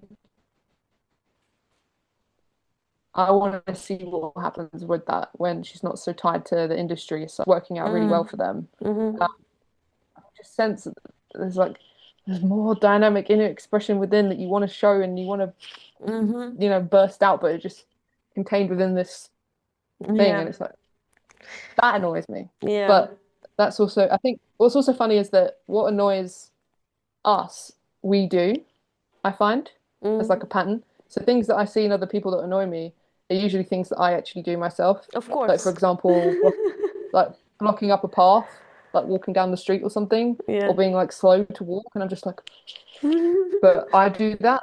Yeah. But Yeah. I'm extremely blocky, like a bull in a china shop sometimes. So,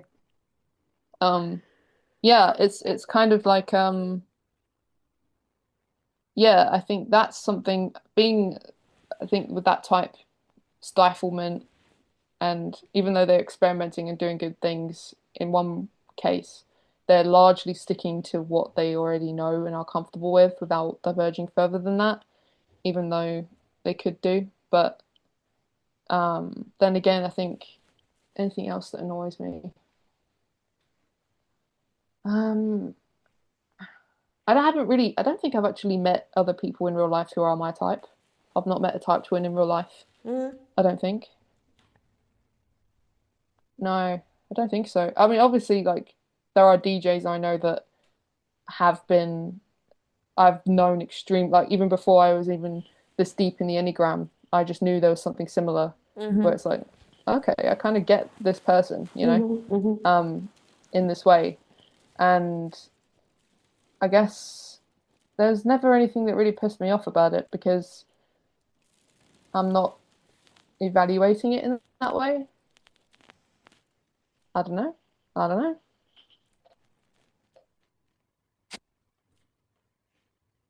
I Well, could say so no, much about what annoys me in other sixes. But that's my really. reactivity in superego, probably. Yeah. Yeah. Like stuff like Mm, the indecisiveness mm, really pisses me off. This, here and there. You choose one option, then you're here, another option, and then this pendulum it never stops, and then asking and asking. But what do you think? But what do you really think? Do you think it's a good idea? Are you sure? Like, this constant asking questions to get to the like. But do you think it's a good idea if I do this? Where at the end you want to say like that's your fucking decision to make. Why are you asking me? What do I have to do with mm, it? mhm. And what do I have to do with it? I know exactly. If it fails, if it's not the right decision, then of course the blame is on me. Okay, I think it dropped off Yeah. to space and back, the void or whatever, but we're back. Okay. Okay. So yeah, I started talking about sixes trying to blame someone else for the decisions that they make. That thing alone pisses me off very much. Like, make your own fucking decision and stick to it. Mm, So, a yeah. couple of more questions and then we wrap it up. Okay, sure. What has your social radar completely when has your social radar completely failed you? What happened?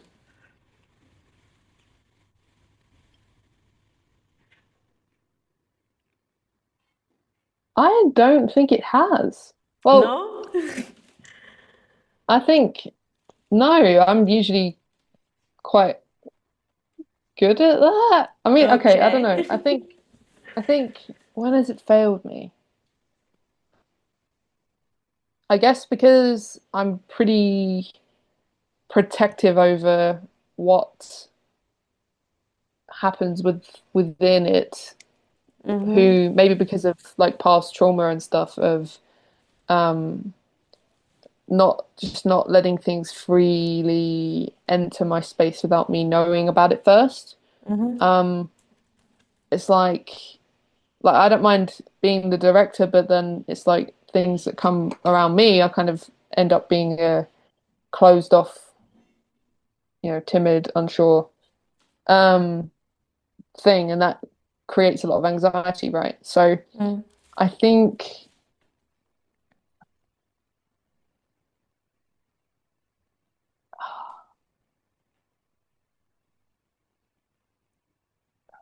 yeah, again, I don't know. No answer. I Interesting, because mean, I mean, yeah, you probably then have a very good grip on your social dominance. Then, if it never fails you, that is pretty impressive, to be honest. Because my sexual dominance fails me a lot. Like I really like to jump into the wrong fucking guy, and to put all my hopes and dreams into this person, to then be like, wow, he was a total piece of shit. It's, yeah. But that's also, I don't know if it's because you see, sexual and social, I'm wondering if that was my social that failed me and not sexual, because sexual doesn't matter. You're just attracted to this vibe of the person, to this specific entity that yeah, is in front of you. So like yeah, it's not, regardless of how they are socially or whatever, you feel strong attraction to them, and mm, you're going in that direction. So I guess yeah, what failed me was my social instinct that was telling me, giving me all of these signs like, this is not right, this is not right, you will regret this, because socially I see that this is not the right person for me. But the sexual yeah. So, just, so wait, yeah. it's like you're saying that in relation to your self-preservation, where it's like, how has it failed to protect you? Is that what you're saying? Well, self-preservation always fails to protect me. That's not even like, that's out of the question. No, I'm Mm, saying that my social probably failed me because it was, or I failed it because it was sending me signals about the person, all the social info that I could extract, you know, to kind of yeah, create an image of a person, but my sexual just ignores it because attraction. mm. I have to go. Because it's got I better have to things take it. to do. Yeah, Yeah. yeah. And then I'm like, I get really disappointed. Um, but what can I do? But sexual failing, Mm. I also am not sure if it ever failed me. Like the attraction itself, I don't think so. I mean, if I sense a strong attraction, I then think, yeah, I think what I'm trying to understand what you mean by failed. What do you mean by failed. failed you? Ah, okay. Well, when when you read the person wrong, when you read the group dynamic wrong, Mm. when something that you Oh, evaluated okay. from your social standpoint, that it was just not what you thought it would be. I think that's yeah. Okay. Hmm. It's I think it's failed me in a way sometimes where I am well, I'm taking failed to mean not allowed me to express who I am and put me down, So perhaps it's failed me in a way where I feel like I have to hide from everyone. But also, um, where I've read, okay, so we're actually using it in the moment, right? Um, Reading the social dynamic, like you said, it's like I feel like I have a bit of a neurosis there with my social where because I have a need to control my perception within it and also control what gets in, what doesn't get in, my 9-wing 8. Um, it's like if I read something wrong and something gets in, yeah, I don't think that's rarely happens to me, really. When it does happen, I think maybe with my old friends at school, I had a bit of a difficult time with that because I was a bit naive. Perhaps it's that naivety that allowed that let me feel what worked for me and what didn't work for me. But I think I don't know, maybe my 8-wing or my self-preservation has like pretty good take on what I need to be safe and protect myself from that effect. But also the Not social bad. thing is like what like it's like stocky, like solid, like in place Mm. with that. But it's like how has it failed me? I feel like I have a good read of people. Perhaps that's what it is. I do have a I feel like I have a good self-regard there where it's like I feel like I'm quite confident with that. Mm. Um and it rarely happens where I read someone wrong Mm.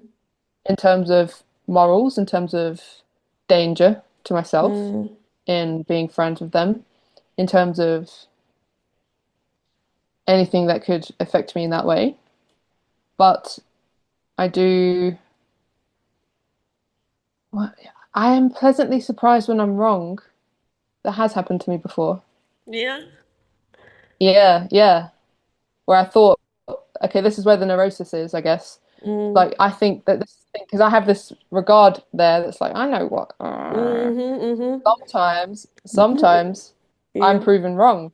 Yeah. And that is a genuine, I've only had that in good ways, where it's Mm. like, oh, actually, because I guess my inherent thing is to be negative first Mm. towards people because of how I'm afraid they might hurt me.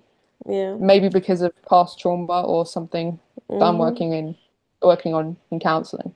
Mm-hmm. Um, but it's like, yeah, if I'm surprised in a positive way that they're somebody that's different than what I thought and I didn't read them correctly at all, Mm. then I get like a new reimagined kind of understanding that's like you didn't consider everything, Dana. Mm. And then it's like, well, actually, yeah, and that's also something that to answer your question about how does it ruin my life? Yeah. That Ah. because it denies me, it doesn't let me easily experience new things without first being proven wrong Mm-hmm. Mm-hmm. in a fundamental, solid way. Mm-hmm. That's like, you know, um, otherwise I'm just in my own cave doing my own thing, Mm-hmm. experientially. But like making up all this bullshit. But then it's like, Yeah, in your mind. but actually, yeah, yeah, to my own solid structure of yes and no, this Mm-hmm. is what is allowed to me, you know. But then it's like actually when I'm meeting new people and I actually let go of the judgments I have of some people, I'm surprised by them and it Mm. affects me in a way that's like, wow, actually, yeah, I suck at this. And I guess another way that it's affected me is with my social skills, perhaps.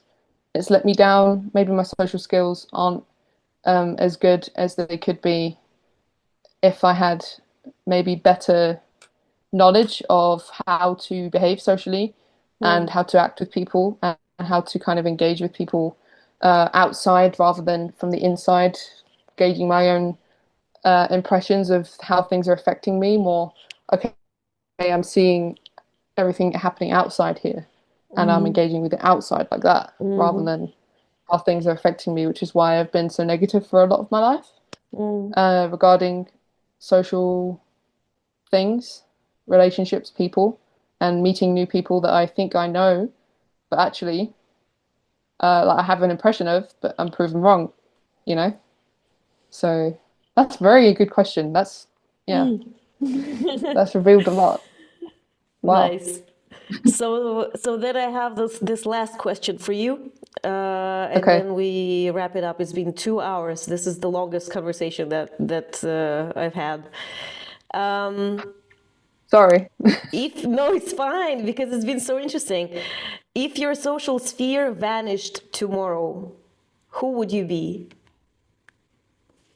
If my social Sphere vanished sphere tomorrow, vanished, who would you be? my social sphere vanished tomorrow, who would I be? Um,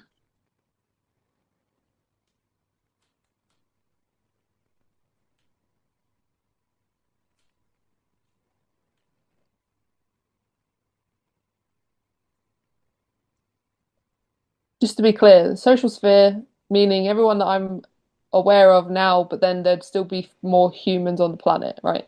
Yeah, of Okay, course. so I just have to make new friends then. No, but that's not the answer to the question. Who would you be if it vanished? Who would you be? I would Of course, you I would would be like, still yeah, of yeah, course I will create new exactly. circles, of course. No, no, but in that moment, before you create a new circle, like if it Yeah. vanished, who would you be?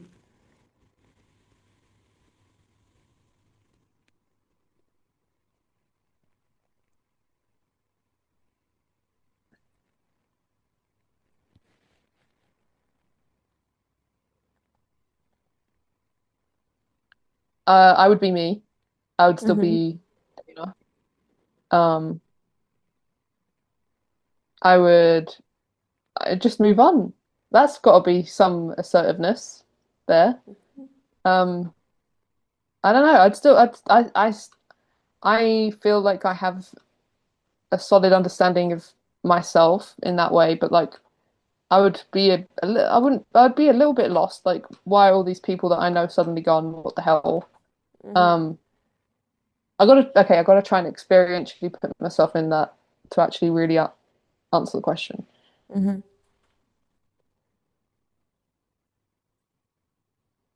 Yeah, I would be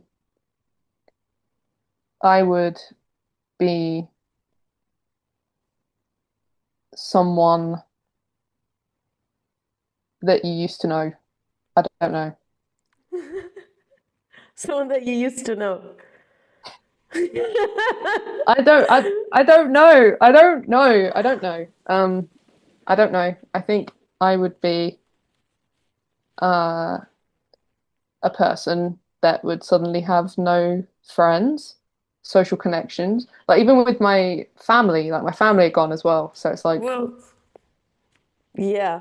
I mean, I'm because it's, I'd be okay, I'd feel like there's a loss. I'd you're, feel grief, yeah, a lot of grief. yeah, yeah, and you don't know why they disappeared. They're just, you're just, I don't know. Let's say, you're on a desert island or something. Hmm. So they didn't abandon you just in case, because this is Okay. too traumatizing. But something Okay. happened. You landed somewhere alone. Yeah. Um, at first I'd be like, oh, thank God, I get some alone time.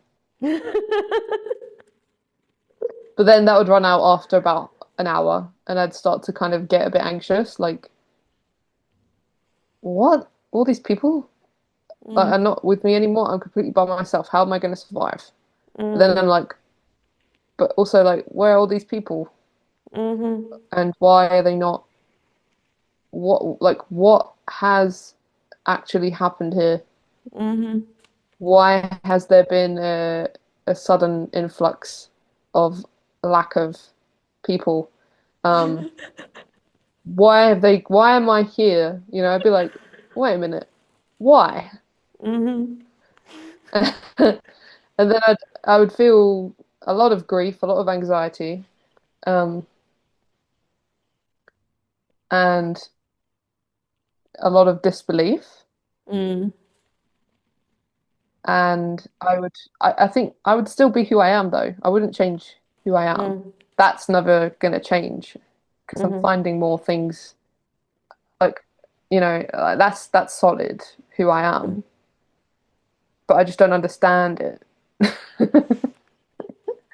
Yeah, it's like I don't know. That's the best I can answer that question. Maybe I'll think of something later, but I can't really answer that question very well.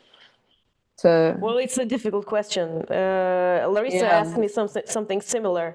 She was like, "What okay. would you be without all of your frustration and reactivity?" I think that was the question. I'm like, what Uh, would I be? Well, I would yeah, not would not be me, obviously.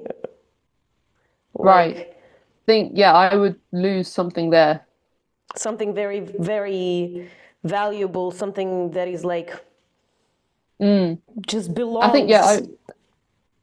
I would definitely lose my inherent personality if I didn't have reactivity or um, my boundaries I would lose Mm-hmm. because I would need to be reactive to keep them up.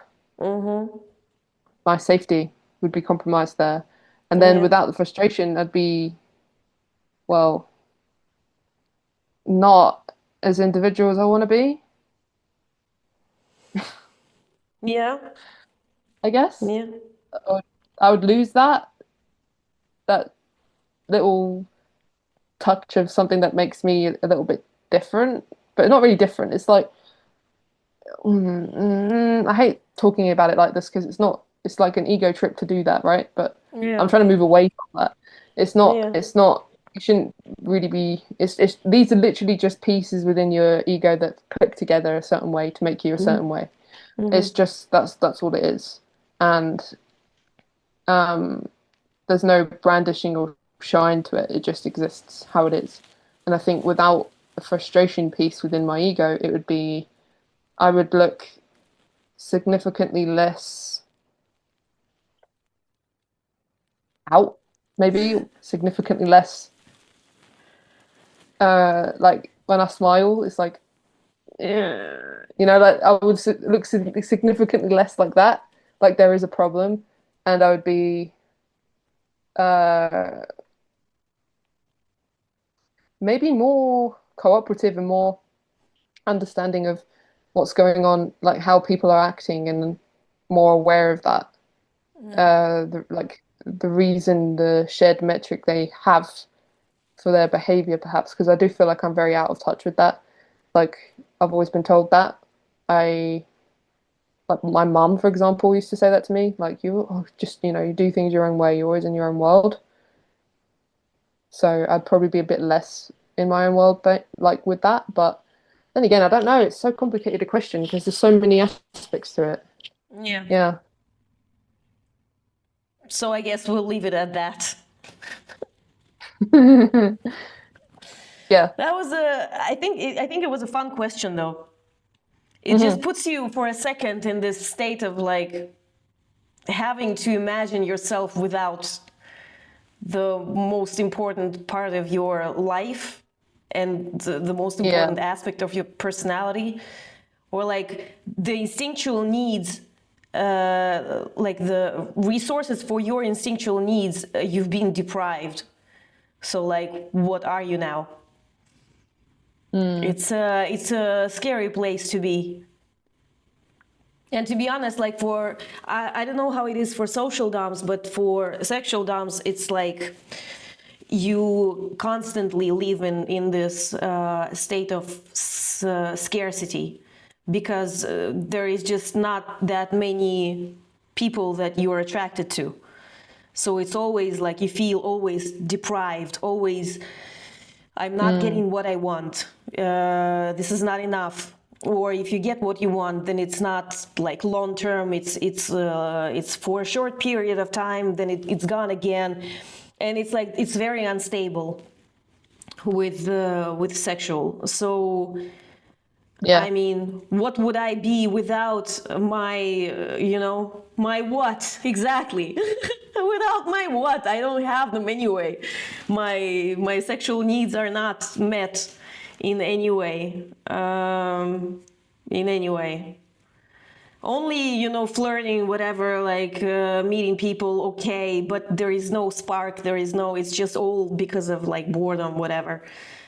Of course, I need to meet some people, and I meet some nines and be like, I've heard this before a million times. Some SPSO 963. Like, yeah, you're a great person, I like you, but you bore the shit out of me. Like, you're not it. Like, you're not what I'm looking for, you know? Yeah, so I'm always without, kinda. So if it was taken away from me, my what was the question? Social sphere. If my sexual sphere, if it existed, vanished tomorrow, well, who would you be? I would be frustrated, Valeria, just like I am always. I guess. But what would happen if I got what I want? That would be a completely different story. You'd That would be be less way more frustrated, or would you still be less frustrated? frustrated, of course, less frustrated. Less frustrated, Ah, okay. way happier, more fulfilled, more like having the purpose of like what I'm doing. Like I'm doing these interviews. One of the reasons why I'm doing these interviews is to be visible in the Enneagram community, so that at some point, somewhere, maybe someone will find me, reach out to me, and be like, Valeria, I want you. Mm, You know. So everything that I do kind of is connected to this agenda of like finding okay. the right person for me. And I Yeah. believe that if I found him, I would be way happier.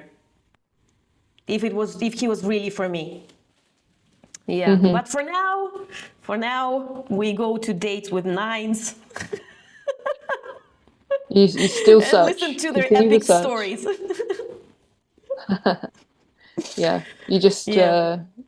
yeah, keep on trying to find that special thing that's Yeah. there, you know. Yeah. Specifically, ENTP, sexual self-preservation. I mean, good luck with that. A seven. It has to be a seven, not any Okay. other type. So Yeah, that's very particular. it's already difficult, yeah. But I'm not settling for anything less. So let's see how that goes. Hmm. Okay. Well, good Yeah. luck. Yeah, thank you very much. Okay, so we'll wrap it up here. Okay. Thank you very much for your conversation, for agreeing to do this interview with me, Hmm. for your very elaborate, very interesting answers to the questions, especially when it comes to theory. I said in the beginning, you are great. You have great insights when it comes to the Enneagram, and you proved it yet again in this video Oh, call. thank you. Yeah, I really enjoy talking to you about this stuff every time, and we Mm. should do it more often. We should. We can. We say this every time, but then Yeah, months but I pass. think we can.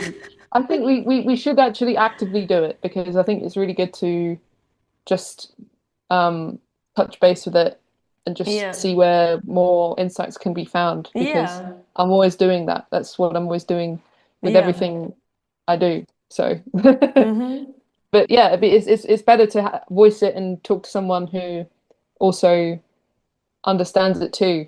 So, thank you for that, for bringing this conversation to me and letting me engage with it.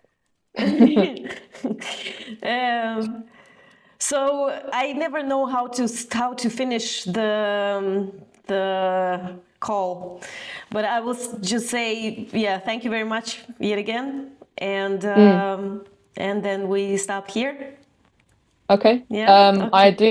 I do have All an right. art page. Sorry. You. Yeah. Sorry. You would like to promote yourself a little bit. Well, I mean, I do art pieces on my Instagram, which is Noboartist. Um, and I'm planning to do some more pages of writing regarding type structure in me and in for other types, and just trying to kind of come up with um, pieces of writing that I hope people will find engaging regarding new things I might come across, new things I might find, new meanings on the Enneagram and on type and what it means to exist in the world as a certain type. Um, yeah, I plan to do a lot more content on stuff. Um, and yeah, if you want to check out my art, I'm on that page, Nobo Artist. And yeah, hopefully see you again because I feel like we should do more videos. Yes, I mean this should totally be a recurring thing. Like between you and me, Yeah, it's something that I enjoy very much, yeah, very much. yeah, And yeah. Likewise. if you're planning to write these texts, where will you gonna post them? So I don't know yet. Maybe something like Substack or something that's like a platform, like Patreon have that too, don't they? Where you can Patreon post is good, things. yeah. Yeah. So when that happens properly and I actually put myself together to do it and focus on it, I will let people know about it. But until then, that's kind of the idea I have. So yeah. And maybe Okay, some more great. videos too. Oh, that would be so good if we Yeah, did yeah, videos. like before. Yeah, like about like TV shows, anime, music. I want to do things about that too. Type structures and influ like, interpolations and dynamics that I'm seeing within things and yeah, so stay tuned for that. Yes. Okay, then thank you very much once again, Cool. and it was nice talking to you. Yeah, Yeah. you as well. Okay, Cool. then bye bye bye. Bye.